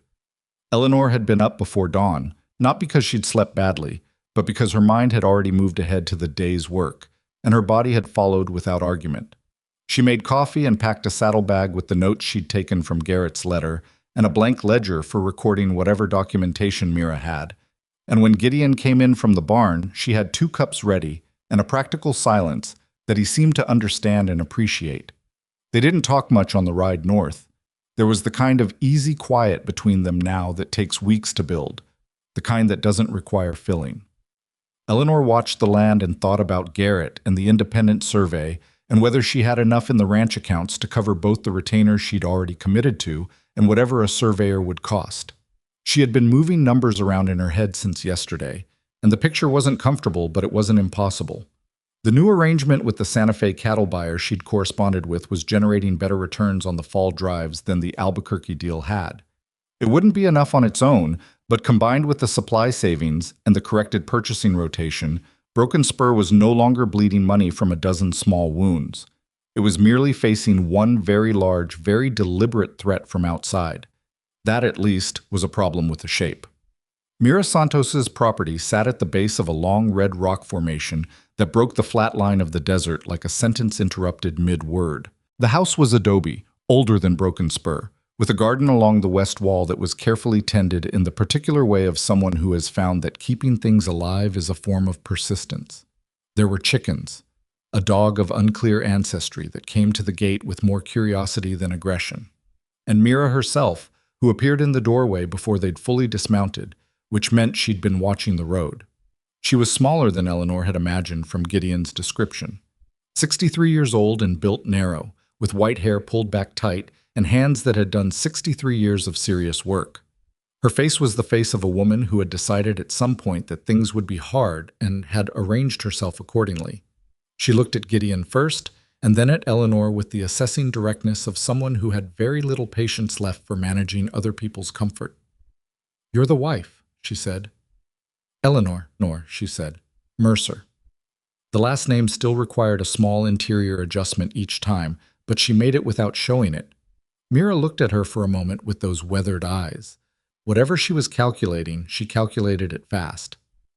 "Come in then," she said. "Both of you." The inside of the house was orderly in the specific way of someone who has been living alone long enough that every object has found its permanent place. There were photographs on one wall. A younger Mira, a man who must have been her husband, two children who were now presumably grown and gone. Mira didn't offer explanations for any of it, and Eleanor didn't ask. The letter from the Consolidated Authority was on the kitchen table, spread flat, as though Mira had been reading it again before they arrived. Eleanor picked it up and read it, and it was, as Gideon had said, considerably more aggressive than anything they'd received at Broken Spur. The language about vacating the northeast pasture had a specific legal texture to it, court order language, the kind of language that was meant to feel inevitable. Eleanor had learned to read the difference between language that was doing something and language that was performing something, and this was performance, which meant whoever had written it understood that Mira Santos was alone and might not know what a court order actually required versus what it merely threatened. "When did you get this?" Eleanor said. 8 days ago. Mira sat across the table with her hands folded. "I've had 3 before this one, over the past year." "Did you keep them?" "Yes." She got up and went to a shelf and came back with a tin box. The same instinct as Gideon, Eleanor thought, the same small rancher's understanding that paper mattered even when you didn't know exactly how. She spread 3 more letters on the table. Eleanor read them in order. The progression was exactly what she'd expected: friendly inquiry, cautious concern, bureaucratic warning, legal threat. The same template as the Broken Spur letters, adjusted slightly in detail and escalated faster, which was consistent with Granger identifying Mira as more vulnerable after her husband's death. "Your spring filing," she said. "Do you have the original documents?" "My husband filed in 1868. Mira pointed at the tin box. "It's in there." Eleanor found it. A water rights filing from the Doña Ana County Land Office, 1868, signed and stamped, describing the spring's location in the specific language of the period. She read it carefully and then read the authorities' letter again and identified the discrepancy in about 40 seconds. "They're claiming the spring is on land that was transferred to the Territorial Grazing Associates in a transaction you don't have record of," she said. "Because it never happened," Mira said flatly. "No, it didn't." Eleanor looked up. "Your 1868 filing is clean. The spring is on your land by a clear legal record. What they're doing is asserting a competing claim and dressing it in enough legal language to make it look settled when it isn't." She paused. "This is not a court order. They would need to file suit and win in a territorial court to make you vacate anything. This letter is telling you the opposite of that." Mira was quiet for a moment. Then, "I know that," she said. Not defensively, more like she had needed someone to confirm what she'd suspected and had been afraid to trust. "You knew." "My husband was a careful man," Mira said. "He read his documents. I read them too. But when you're alone and the letters keep coming and everyone around you acts like you should just accept it..." She stopped. Something moved across her face that was very briefly visible and then was put away again. "You start wondering if you missed something." Eleanor looked at this woman across the table, This small, durable woman who had been managing 63 years and a ranch and a grief and a legal campaign against her all at the same time, and felt something that wasn't quite anger on her behalf, but was adjacent to it. The specific emotion that comes from seeing someone smart and capable be made to doubt themselves by people who are counting on exactly that. "You didn't miss anything," Eleanor said. "Your filing is solid. What they're doing is trying to make you believe otherwise before they're legally required to prove it." Gideon had been quiet through all of this, standing near the door in the way he had of taking up space without pressing on it. Now he said, "Mira, we have an attorney in Santa Fe looking at the water rights situation across the valley, including Broken Spur. He needs to know about your filing too." Mira looked at him. "What kind of attorney?" "A landman, Garrett. He's handled territory disputes before." "How much does he cost?" "We're working that out," Eleanor said. "The goal is to build a case that covers everyone who's been receiving these letters, which means spreading the cost." She paused. "But I'd need your permission to share your documentation with him." Mira looked at Eleanor for a long moment. "You've been here less than 2 months," she said. 7 weeks, Eleanor said. "And you've already got an attorney and a strategy." "I've got to start," Eleanor said. "It's not the same thing." Something shifted in Mira's expression. Not warmth exactly, more like the moment when a door that has been stuck finally decides to move. "You can share the documents," she said. "All of them." She paused. "And you can tell me honestly, what are our chances?" Eleanor thought about what Garrett had said in his letter. She thought about honest versus comfortable. "Better than they were before," she said. "Not certain. The survey situation at Broken Spur is harder to resolve than your spring filing, because someone's tampered with the territorial records. Your situation is cleaner. Your 1868 filing is intact and clear, and the authorities' claim against it is shakier than they want you to believe." She held Mira's gaze. "What they're counting on is that you'll give up before they have to actually go to court, because going to court costs them money and time, and exposes their methodology in ways they'd prefer to avoid." "So we don't give up," Mira said. "We don't give up," Eleanor confirmed. Mira sat with this for a moment. Then she stood and went to the stove and put water on with the decisive movement of a woman who had made a decision and was done deliberating about it. "You'll stay for the midday meal," she said. "I have things to tell you about the Webbs and Castillo that Gideon probably doesn't know." Gideon looked at Eleanor. She could see the faint trace of something in his expression that might have been amusement, or might have been relief, or might have been both. "We'll stay," Eleanor said. But what Mira knew about the valley's situation turned out to be considerably more than anyone had anticipated. She had been watching the Consolidated Authorities' movements for 14 months since the first letter arrived, and she had watched the way a woman who is alone and considered harmless is able to watch, with sustained attention that nobody takes precautions against. She knew which 2 ranchers had already sold out and where they'd gone. She knew that the Webb's cousin in Albuquerque had sent a letter to the authorities' registered agent 6 months ago and had received what she described as a non-answer answer, which Eleanor understood immediately as the legal equivalent of a door being closed without appearing to close. She knew that the road crew hired to improve the main valley road had been hired through a company connected to Territorial Grazing Associates, which meant Granger had been using the road project as a pretext to survey property lines for 2 years, while everyone assumed he was doing civic improvements. "The road crew," Eleanor said. She had stopped eating. "When were they working on this road?"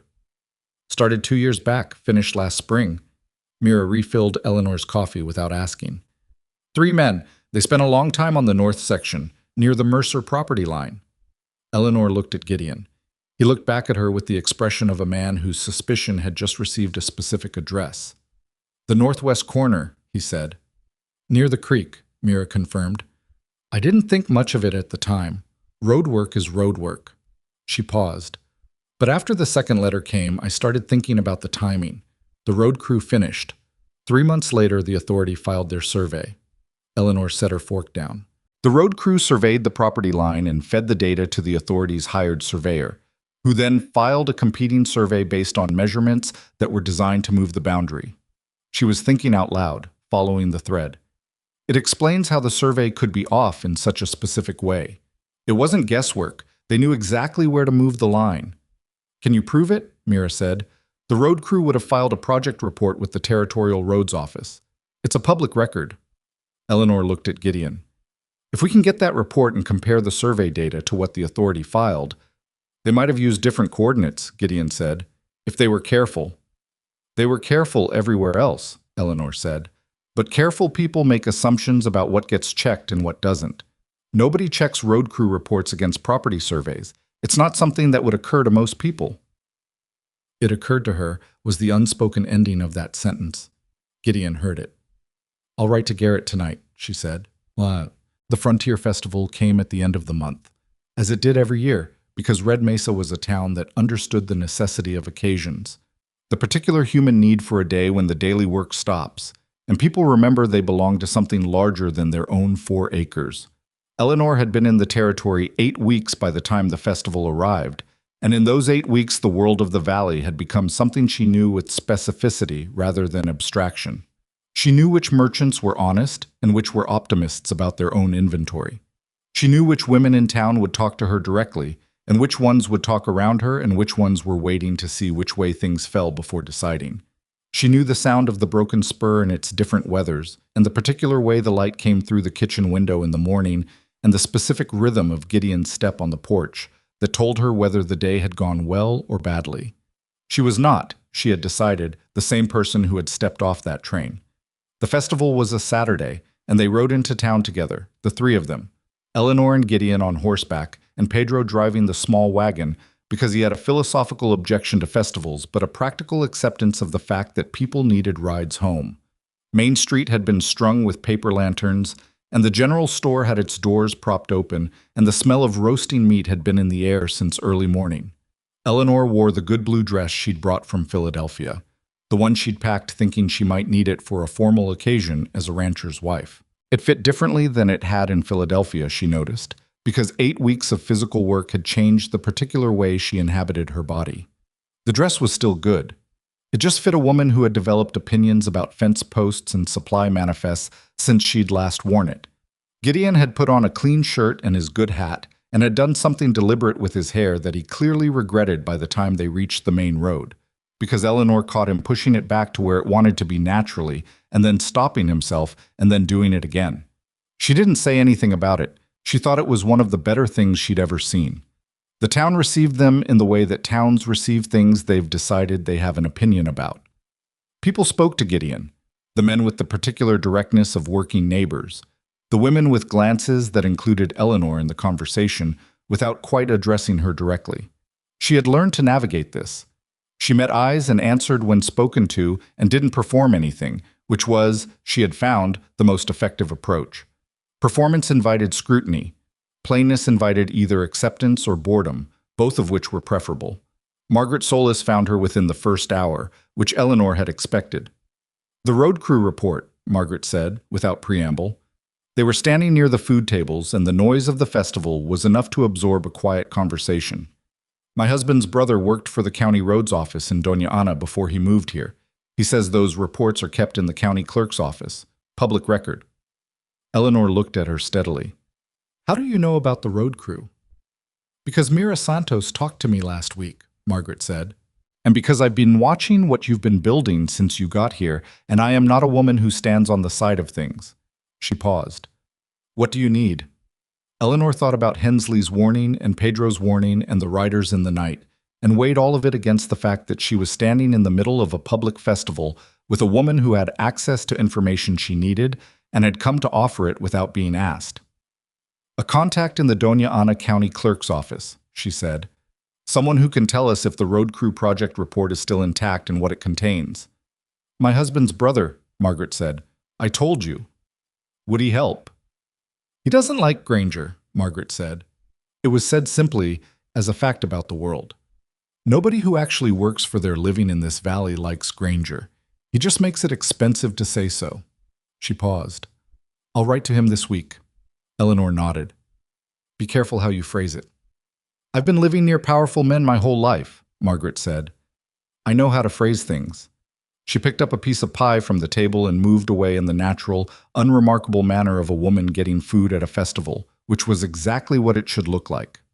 Eleanor stood at the food table for a moment and let herself feel, carefully and briefly, the specific satisfaction of watching a network form. Not because she'd designed it exactly, but because she'd asked the right questions and the right people had decided to answer. Then she felt the specific shift in the air that happens when someone is looking at you from across a crowd. She turned.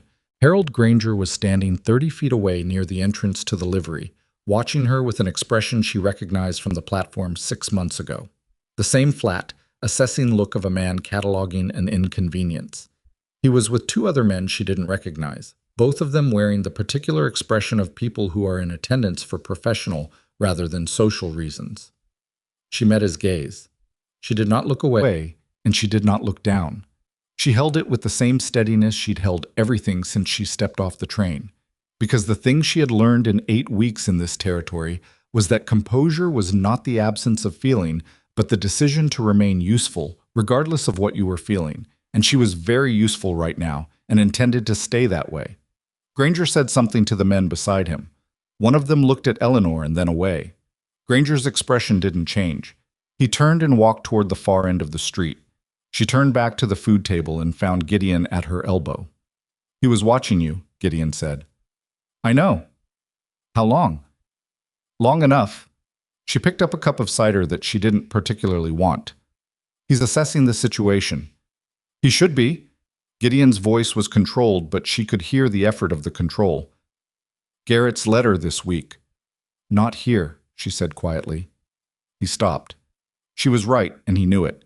He picked up his own cup and stood beside her in the loud, pleasant air of the festival, and for a few minutes they were simply two people at a festival, which was what they needed to appear to be.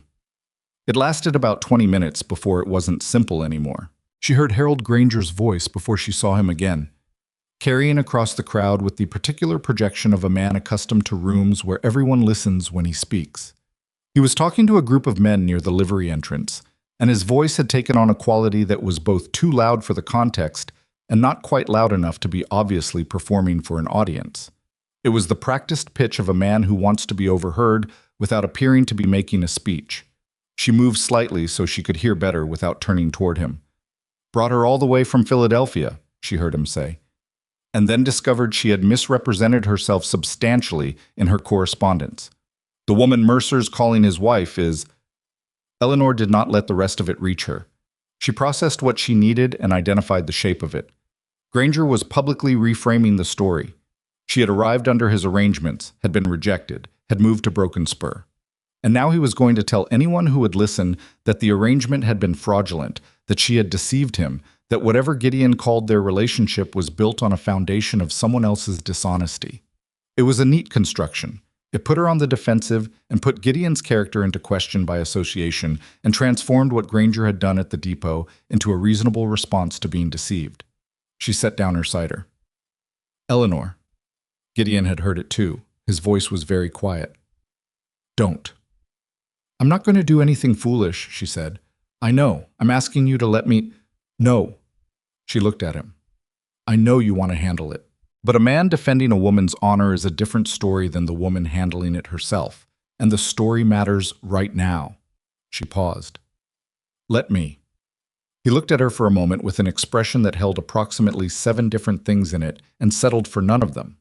Then he stepped back, which was the hardest thing she had seen him do since she arrived, and she understood that it cost him something and she intended to be worth what it cost. She crossed the 20 feet of open space between herself and Harold Granger at a pace that was neither hurried nor tentative. The group of men around him registered her approach, and the conversations in the immediate vicinity did the particular thing that conversations do when something is about to happen. They quieted without stopping.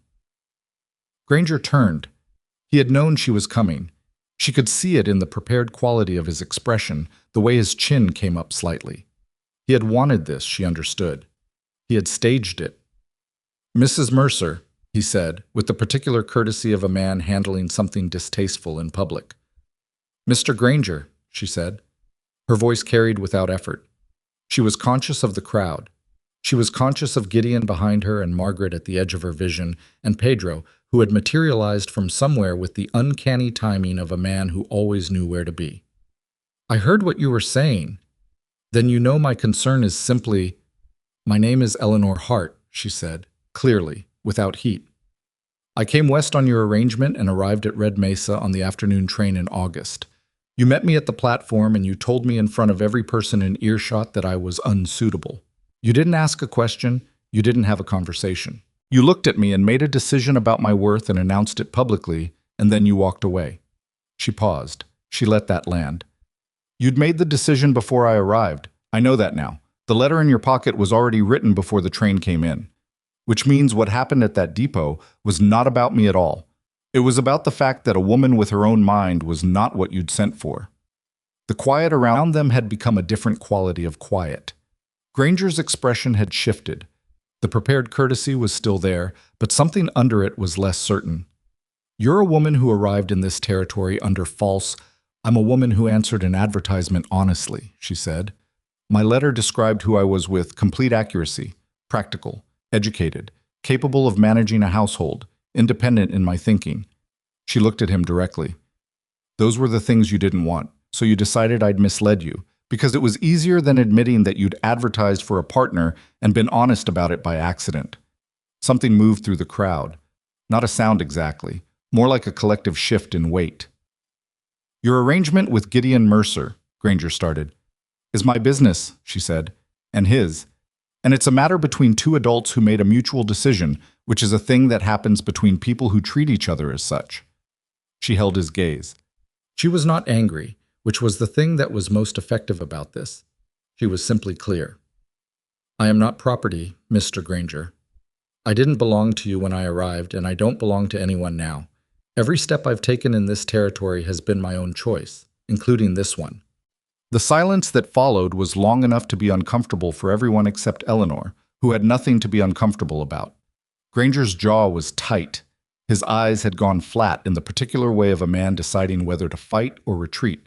She watched him calculate it, the crowd, the specific texture of the silence, what it would cost him to push further versus what it would cost him to let it go. He let it go. He turned away without another word, and the men around him redistributed themselves in the natural manner of people who have witnessed something and are not sure how to arrange themselves in its aftermath. Eleanor turned back toward the food tables. Her hands were completely steady. Her heart was not, but that was internal and not anyone's business. Gideon was where she'd left him. All right, he said quietly. Yes, she said. You didn't need me to do anything. You let me handle it, she said. That was doing something. She picked her cider back up. A significant something. He looked at her for a moment with that expression she still couldn't fully name, the one that lived somewhere between recognition and something warmer. He looked away. Looked back. And then he said, with the particular carefulness of a man who has been carrying something for a while and has decided to set it down, I want to change the arrangement. She waited. Not the title, he said. The whole arrangement. I was looking at the middle distance somewhere over her shoulder, which was how he looked when he was saying something that required effort. I want you to stay. Not as a housekeeper, not as a name that gives you protection. He stopped, looked at her. I want you to stay as someone who chose to. The festival moved around them, people and noise, and the smell of food, and the paper lanterns beginning to catch the early evening light. And Eleanor stood in the middle of all of it and looked at this man who had picked up a stranger's trunk without being asked, and left a candle in the dark, and stepped back when she needed him to, and held a fragile silence while she said difficult things to a powerful man. I should tell you something, she said. He waited. I've been choosing to stay since the second week, she said, not because of the arrangement, because of... She stopped. She was not practiced at this part. She was practiced at accounts and correspondence and navigating difficult men, and she was considerably less practiced at saying the thing that was true without the cover of practicality. Because of the candle, she said finally. That was when I understood what kind of person you were. He looked at her. The candle you left on the table when the first one was burning low, she said. I didn't ask. You didn't say anything about it. You just saw what was needed and did it. She paused. That's a rare quality. Something moved through his face that she'd never seen there before, unguarded in a way he rarely was, open in a way that was clearly uncomfortable for him and was happening anyway. Eleanor? Yes, she said. I'll stay. Not as part of an arrangement. She looked at him steadily. As my own choice. He was quiet for a moment. Then he reached for her hand. Not a dramatic gesture, just a careful reaching, the way a man reaches for something he's not sure he has permission to hold. And she let him take it, and they stood in the middle of the Red Mesa Frontier Festival with the evening light going warm and orange around them, and neither of them said anything else for a while because some things don't benefit from more words. Pedro appeared at Gideon's shoulder with the timing of a man who had absolutely not been watching from a careful distance. There's pie, Pedro said. Someone should eat it before Castillo gets to all of it. Is Castillo here? Gideon said, without moving. He is, and he wants to talk to you about the Webb cousins' attorney. Pedro paused.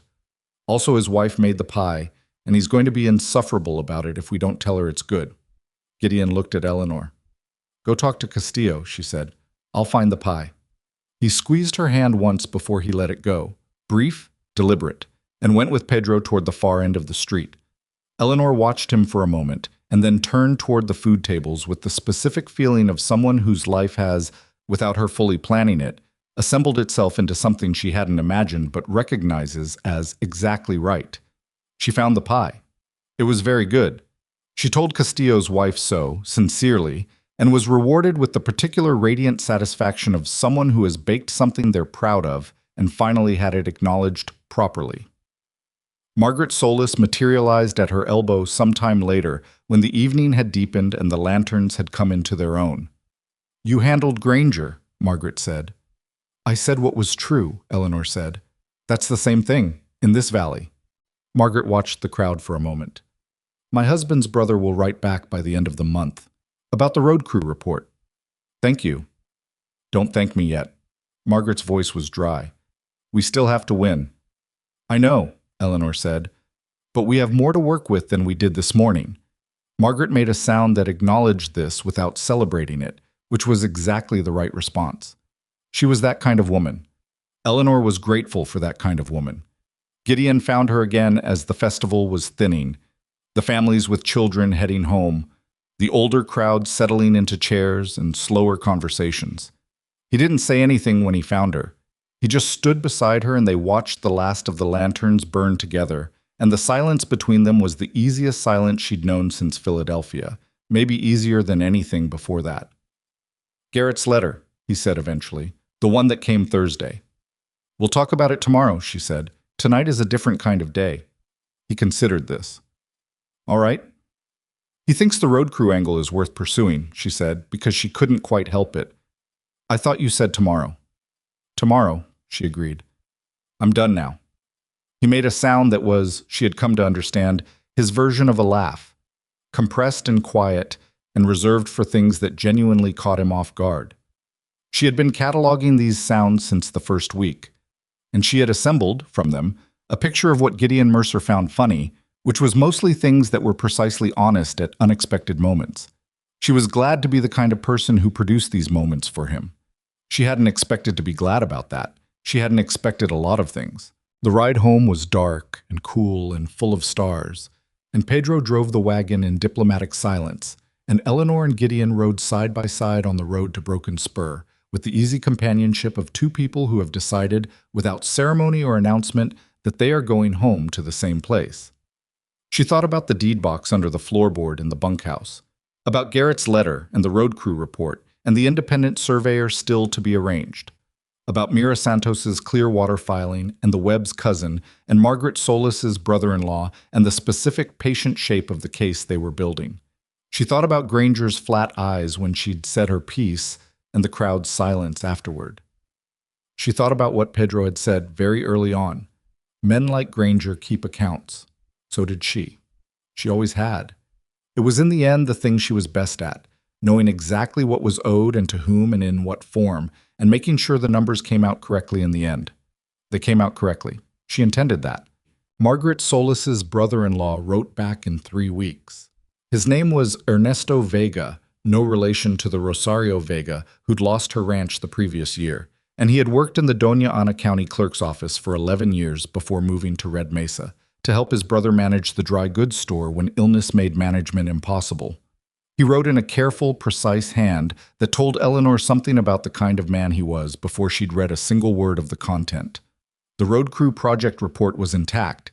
He had located it in the county files under a project designation that corresponded to the Red Mesa Valley Road Improvement Initiative of 1882. It ran to 14 pages. He had copied the relevant sections by hand, the survey measurements taken along the northwest boundary of what the project designated as Parcel 7, which corresponded exactly to the northwest corner of the Mercer property, and he had included those copies with his letter. Eleanor read the copied sections at the kitchen table on a Thursday morning, with Gideon standing behind her, reading over her shoulder, and the specific silence between them was the silence of two people watching a thing confirm itself. The road crew's measurements placed the creek headwaters at 209 yards inside the Mercer property line, 3 yards different from Hensley's 1873 survey, within any reasonable margin of measurement error across 9 years of desert terrain, and approximately a quarter-mile different from the boundary line the Consolidated Authorities survey had claimed. Someone had taken the road crew's accurate measurements and then filed a survey that contradicted them, not by accident, by design, with the specific knowledge of what the accurate measurements showed and where the line needed to move to make the creek headwaters appear to fall on a different parcel. "It's the same data," Eleanor said. She kept her voice level because she needed it level. "They had Ernesto's road crew data. They knew exactly where the line was, and they moved it." Gideon put both hands flat on the table. He was very quiet in the way that meant something serious was happening internally. "Whitmore," he said. Whitmore had access to the Territorial Land Office records. He knew what the Mesilla duplicate would show. He arranged for the road crew survey to inform a competing filing that moved the boundary just enough to shift the creek source onto a parcel they already controlled. She paused. "It's a complete system. Remove the legitimate records. File a competing survey based on deliberately altered measurements. Establish the competing claim through the authorities' legal letters. Pressure the rancher until they accept the claim or sell. And if the rancher doesn't accept it, fire," she said. "Intimidation, economic pressure through the cattle markets." She looked up at him. They had the same playbook for every property. They just adjusted the pressure based on who was most vulnerable. Gideon straightened. His jaw was set in the way she'd learned to read as controlled fury rather than imminent action. "I'm writing to Garrett today." "I already drafted the letter," she said. "It's on the desk. I just need your signature." He looked at her for a moment. Then he went to the desk. Garrett's response came faster than she'd expected, which told her he'd been waiting for exactly this kind of documentation. His letter was 4 pages, the longest he'd written, and the language in it had shifted from cautious to something more like purposeful. The road crew data, combined with Hensley's signed statement and Ernesto Vega's willingness to testify as a former county clerk about the integrity of the county records, gave them what Garrett called a documentable chain of evidence. Not a guaranteed win. He was careful about that, careful enough that Eleanor trusted him, but a case strong enough to file in territorial court, strong enough to compel discovery of the authorities' records, and strong enough that the cost of fighting it publicly would, in his professional assessment, exceed whatever Harold Granger stood to gain from the Mercer Creek. He had also, in the final paragraph, noted something that Eleanor read twice before she was sure she'd understood it correctly. He had made quiet inquiries through a colleague in Silver City about Thomas Calhoun, the authorities' registered agent. Calhoun had, in the past 18 months, been involved in 3 similar water rights disputes in the territory. All 3 had been settled before reaching court.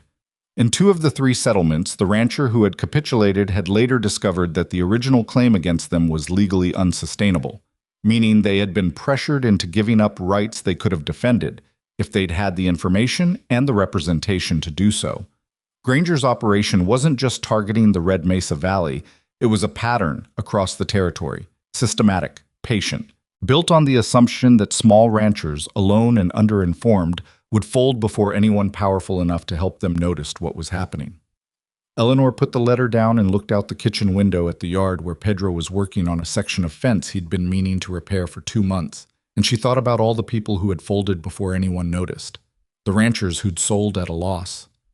Rosario Vega's well that hadn't gone dry naturally, the records that had become conveniently unavailable, the letters written in legal language that sounded settled when it wasn't, sent to people who were alone and ashamed of being alone and didn't know that the shame was the point of it. She thought about standing on a train platform in August with $11 in a leather trunk, being assessed by a man who'd decided her value before she opened her mouth. And she thought about how the same logic that had operated on her at that depot had been operating on every small rancher in this valley for 2 years. The logic of, you have no recourse. The logic of, alone means defeated. The logic of, the most efficient way to take something from someone is to make them believe they never really had it. She picked up the letter and went to find Gideon. The territorial court filing went in on a Tuesday in November, 4 months after Eleanor had stepped off the train at Red Mesa. Garrett had come down from Santa Fe himself, which Eleanor had not expected but which told her something about how seriously he was taking the case. He was a small man, surprisingly young, with an unremarkable face that became remarkable when he started talking about property law, because the combination of precision and genuine anger in him was unusual and effective. He sat at the Broken Spur kitchen table for 3 hours going through the documentation with Eleanor and Gideon, and at one point stopped mid-sentence and looked at Eleanor and said, "How did you know to look at the road crew report?" "Because careful people make assumptions about what gets checked," she said, "and road crew reports and property surveys exist in different offices. Nobody connects them unless they have a reason to." He looked at her for another moment. "You should have been a lawyer."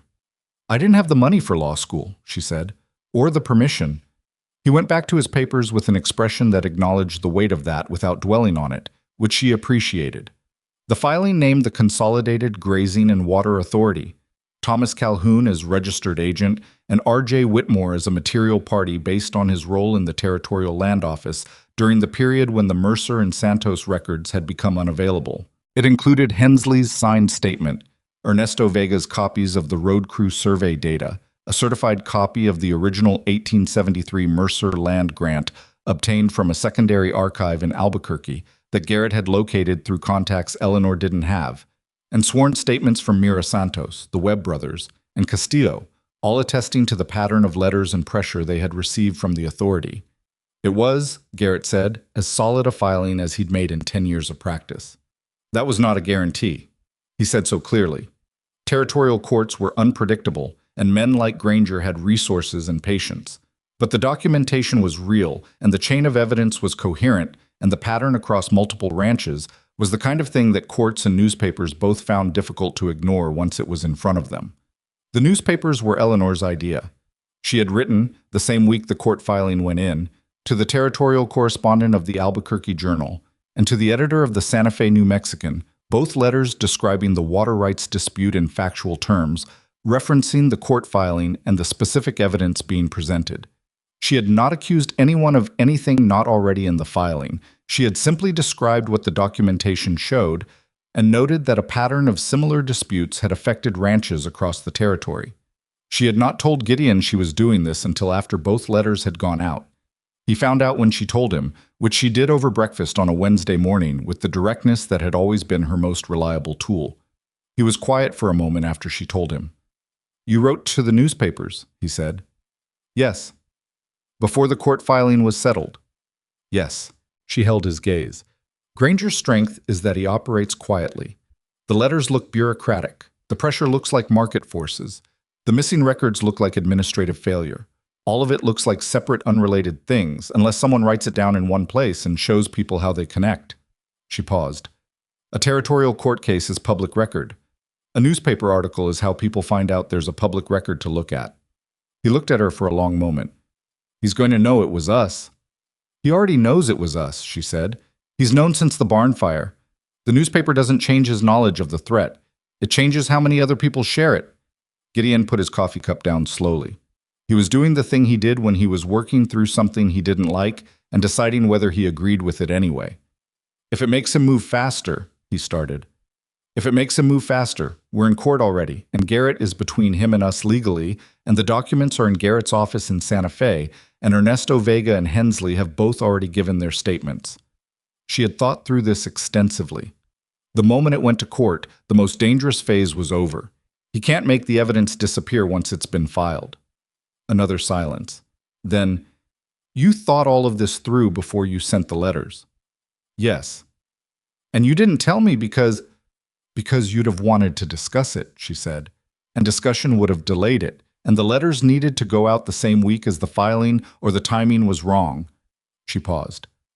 I'm telling you now. He looked at her across the breakfast table with the expression she had come to understand was his version of helpless. The face of a man who has encountered something that is simultaneously infuriating and correct and has no useful response to that combination. You're the most difficult person I've ever worked with, he said. I know, she said. Are you sorry you picked up the trunk? He was quiet for exactly 2 seconds. No, he said, not for a single day. What? The Albuquerque Journal ran a piece in December. A short one, half a column, factual and dry, describing the territorial court filing and noting the pattern of water rights disputes affecting small ranchers in the Red Mesa Valley. The journalist had done his own additional inquiry, which meant the piece included a detail Eleanor hadn't provided, that Territorial Grazing Associates, the holding company claiming the disputed parcels, had been incorporated using a Silver City address connected to Thomas Calhoun, and that Calhoun appeared in records as having conducted business with Harold Granger in at least 3 documented transactions over the past 4 years. The piece didn't name Granger directly in connection with the authority. It didn't need to. The connections were described and the reader was left to draw the shape themselves, which was, Eleanor thought when she read the piece, both more legally careful and more damning than a direct accusation would have been. Red Mesa received its copy of the Albuquerque Journal on Thursdays. By Friday morning, Eleanor had been stopped on the main street by 4 separate people, 2 of whom she barely knew, all of whom had read the article and wanted to discuss it. Margaret Solis pressed her hand when she came into the dry goods store and didn't say anything, which was more than enough. The blacksmith, a taciturn man named Horace, who had not previously addressed Eleanor directly, looked up from his work when she passed his shop and said, "Good," in the single-word tone of a man who has been waiting a long time to say it. Granger did not appear in town that week, or the week after. What did appear, 3 weeks after the filing, was a letter from Calhoun's attorney in Albuquerque addressed to Garrett, which Garrett forwarded to Eleanor with a cover note that said simply, "As I expected. Read the 3rd paragraph." The 3rd paragraph contained language that was, in the specific vocabulary of territorial legal correspondence, the equivalent of a man setting something heavy down very carefully and stepping back from it. The authority, Calhoun's attorney wrote, was prepared to enter into discussion regarding the disputed survey methodology and the question of the northwest boundary as it related to the Mercer property. They were prepared to acknowledge that certain measurements may have been conducted in a manner open to interpretation. They were prepared to withdraw the court order threat against the Santos Spring, pending a review of the 1868 filing. They were prepared, in other words, to negotiate, which was what people prepared to do when they had calculated the cost of fighting and found it exceeded the gain. Eleanor sat with this letter for a long time before she showed it to Gideon. Not because she was delaying, she wasn't, but because she needed a moment with it herself, with what it meant, with the specific feeling of having been right about something that had cost considerable effort and some fear and the better part of 4 months, and finding that the rightness had produced an actual result in the actual world. She was not naive enough to call it a win. Negotiation meant compromise, and compromise meant they wouldn't get everything, and Garrett had already warned her in a subsequent letter that Granger would try to get the best possible terms out of settlement discussions, and that they needed to be firm about the core elements, the Mercer water rights, the Santos Spring, the documented evidence of the fraudulent survey, while being willing to move on secondary issues. But it was no longer a question of whether they had a case. It was a question of how well they could defend what they'd built. That was a different problem entirely. That was a problem she knew how to work. The negotiation took 6 weeks, conducted through Garrett in Santa Fe, with Eleanor drafting the position papers that Gideon reviewed and signed, and that Garrett then polished into proper legal language. It was, she reflected, an effective division of labor. She understood what they needed to protect and why. Gideon understood the land and the practical implications of every boundary and water right being discussed, and Garrett understood how to translate both into terms that would hold in a territorial court if Calhoun's side decided to stop negotiating and fight. They didn't fight. The final agreement, reached in January, confirmed the Mercer water rights in full, citing the 1873 Hensley Survey as the controlling document and formally invalidating the Consolidated Authorities' competing survey on the basis of methodology that Garrett had successfully argued was inconsistent with established territorial surveying standards. The Santos Spring claim was withdrawn entirely. The authority was required to issue written confirmation to the Webb brothers and Castillo that their existing water rights filings were not subject to any competing claim by the authority or its associated entities. Whitmore was a separate matter. Garrett had filed a separate complaint with the Territorial Attorney General's office regarding his conduct during his time at the land office. That process was slower and less certain. Eleanor understood this. But it was in motion, and the documentation they had provided was the kind that didn't go away once it was formally submitted. Granger himself never appeared in the negotiation. He existed in it only as an absence, a shape defined by what Calhoun's attorney said and didn't say, the careful distance maintained between the consolidated authority and any individual who might be called to testify about who had made which decisions and why. It was a studied absence. The absence of a man who had looked at the shape of what was coming and decided that the best position available to him was nowhere near it. Eleanor had expected this. Granger was not a stupid man. He was a man who had operated effectively for years on the assumption that certain people, small ranchers, women, people without connections or legal knowledge, would not be able to mount a coherent defense in the time he gave them. When that assumption turned out to be wrong, he had enough self-interest to cut his losses rather than compound them. What she hadn't expected was how little satisfaction his retreat gave her. She had thought, in the hard weeks when the barn fire smell was still in the air and the Mesilla records had come back unavailable, and she was drafting letters by lamplight, wondering if any of it would hold together, that the resolution would feel like something large and definitive, victory, or something close enough to it. Instead, it felt like work that was done and work that remained, which was, she had come to understand, what most things worth doing felt like when you were actually inside them. The Mercer water rights were confirmed. Mira Santos's spring was hers. The valley's small ranchers had documentation in hand that hadn't existed before. These were real. They mattered. They would persist. But Granger was still in his house with his money and his unpolished boots, and Whitmore's case would move at whatever pace the Territorial Attorney General's office moved. And the next man who decided that small ranches were easier prey than they looked would have to learn that lesson fresh. The world did not fix itself. You fixed the part you could reach, and then you turned to the next part. She said something like this to Gideon one evening in February, when the settlement papers had been signed and returned and the deed box was back in the house where it belonged, and the broken spur accounts were the healthiest they'd been in 4 years. They were on the porch, both of them, which had become a habit she hadn't noticed forming until it was already established. And the night was cold enough to need coats, and the stars over the desert were very clear. "You thought it would feel different," he said. It wasn't a question. "I thought it would feel finished," she said. "It feels like Tuesday." He was quiet for a moment.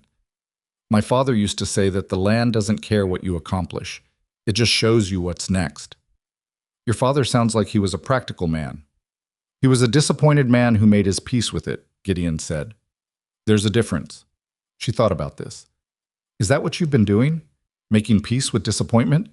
He looked at the dark yard for a long time before he answered.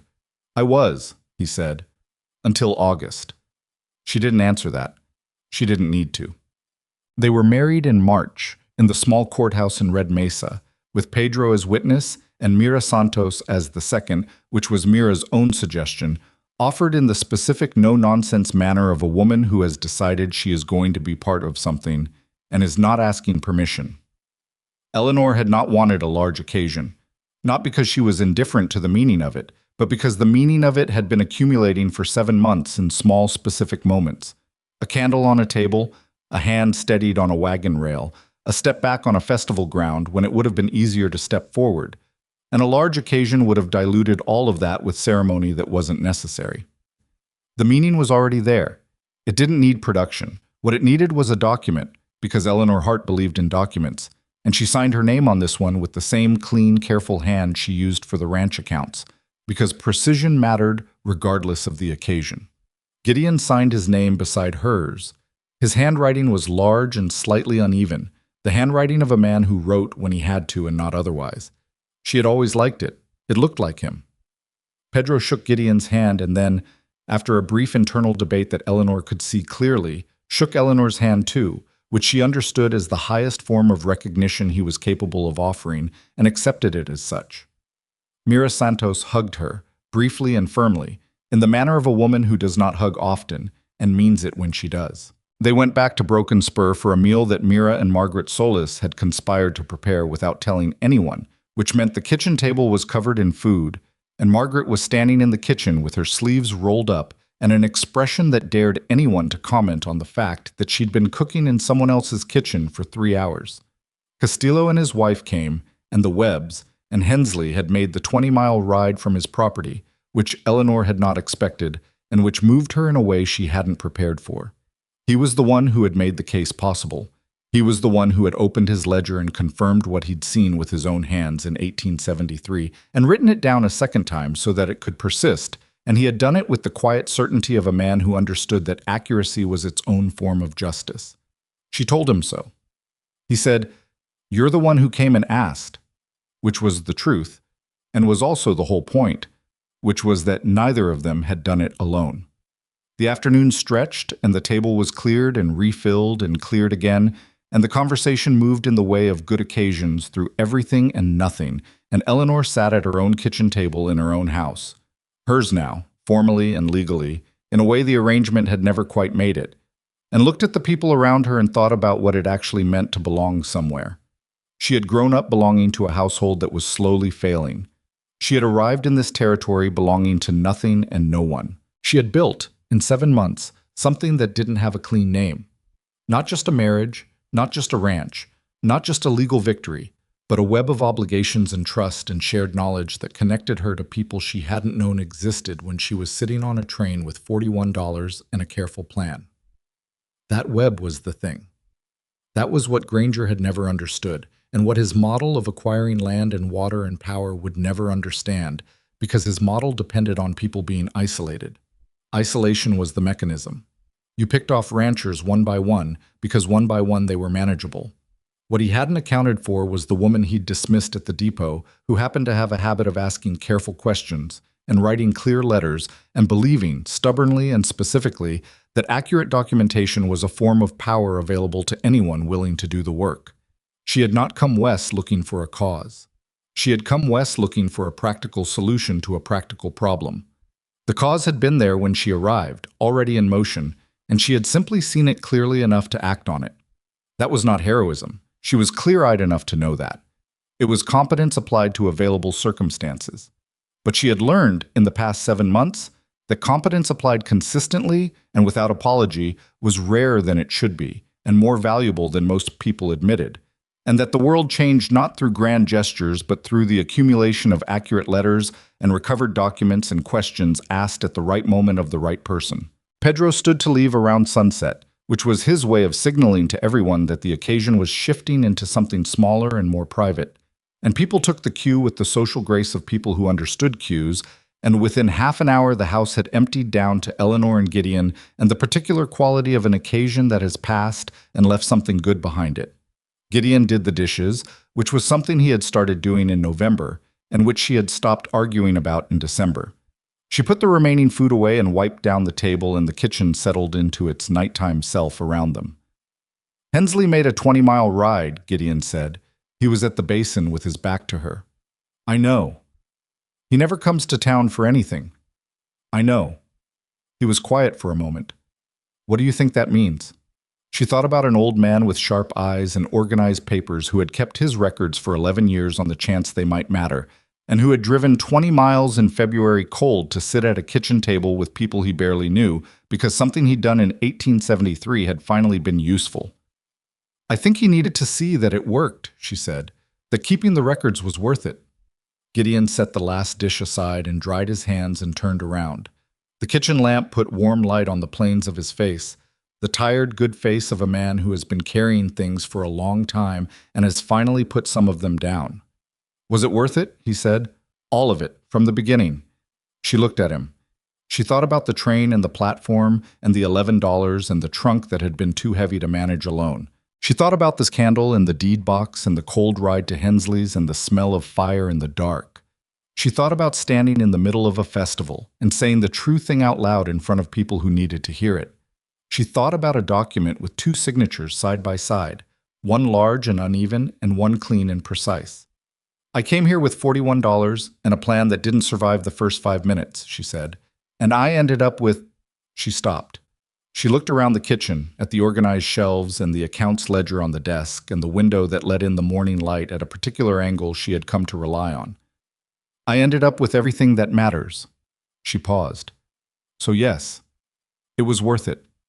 He crossed the kitchen in 3 steps and kissed her in the direct, uncomplicated manner of a man who has stopped talking himself out of things. And she kissed him back in the direct, uncomplicated manner of a woman who has also stopped talking herself out of things. And the lamplight held them both in its warm circle, and the desert night settled around the broken spur, and the creek ran in its rightful course 212 yards inside the property line, exactly where it had always been. There was still work tomorrow. There was always work tomorrow. But tonight the accounts were balanced, and they were hers, and they were right. The spring came early that year, and with it a letter from Garrett informing them that the Territorial Attorney General's office had formally opened an investigation into R.J. Whitmore's conduct and the removal of land records during his tenure at the Territorial Land Office. It would take time. These things always took time. But the file was open, and the documentation Eleanor had provided was central to it, and Garrett believed it would result in formal consequences. Mira Santos expanded her cattle operation that spring, hiring 2 hands she'd been unable to afford when the authorities' threat had made the ranch's future uncertain.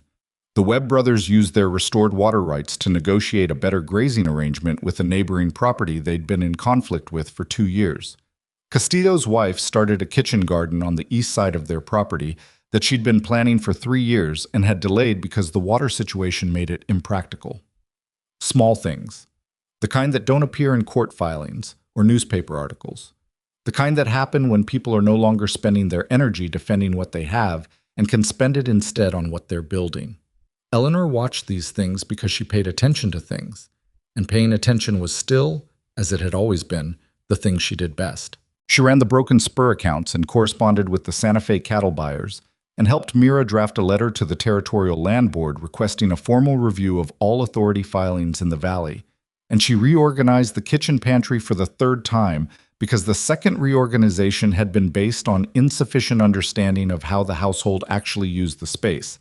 And she wrote to her father's old lawyer in Philadelphia about the final disposition of the estate debt, which had been hanging unresolved for nearly a year. She was not finished. She was never entirely finished. But she was also not the woman who had stood on the platform with the wind pulling at her hat and the $11 and the certainty that she belonged nowhere. She knew now the precise location of everywhere she belonged. She could draw it like a survey map, the kitchen with its morning light, the porch with its night sounds, the desk with its correspondence, the land that ran out from the house in every direction, dry and red and demanding and entirely, completely hers. And Gideon, who had picked up a stranger's trunk without asking and built everything from there. That winter she would find she was expecting a child, and she would tell Gideon on a Tuesday morning over coffee with the same directness she applied to everything, and he would set his cup down carefully and look at her with an expression she had never seen on him before, something beyond the unguarded and into something she didn't have a name for yet. And she would understand that there were still things to discover, that belonging to a place and a person didn't mean you had arrived at the end of discovery. It meant you had a place from which to keep moving. The baby would be a girl. They would name her Clara, after the brown mare that had carried Eleanor on the road to Hensley's and back without complaint, which was the kind of naming logic that made Pedro shake his head, and which Eleanor considered entirely sound. But that was later. For now it was spring, and the creek was running, and the accounts were in order, and Eleanor Hart Mercer was sitting at her kitchen table with a cup of coffee and the morning light coming in at exactly the angle she had come to depend on, writing a letter in her clean, precise hand to a woman in Taos who had written to Garrett asking for advice about an authority letter she'd received.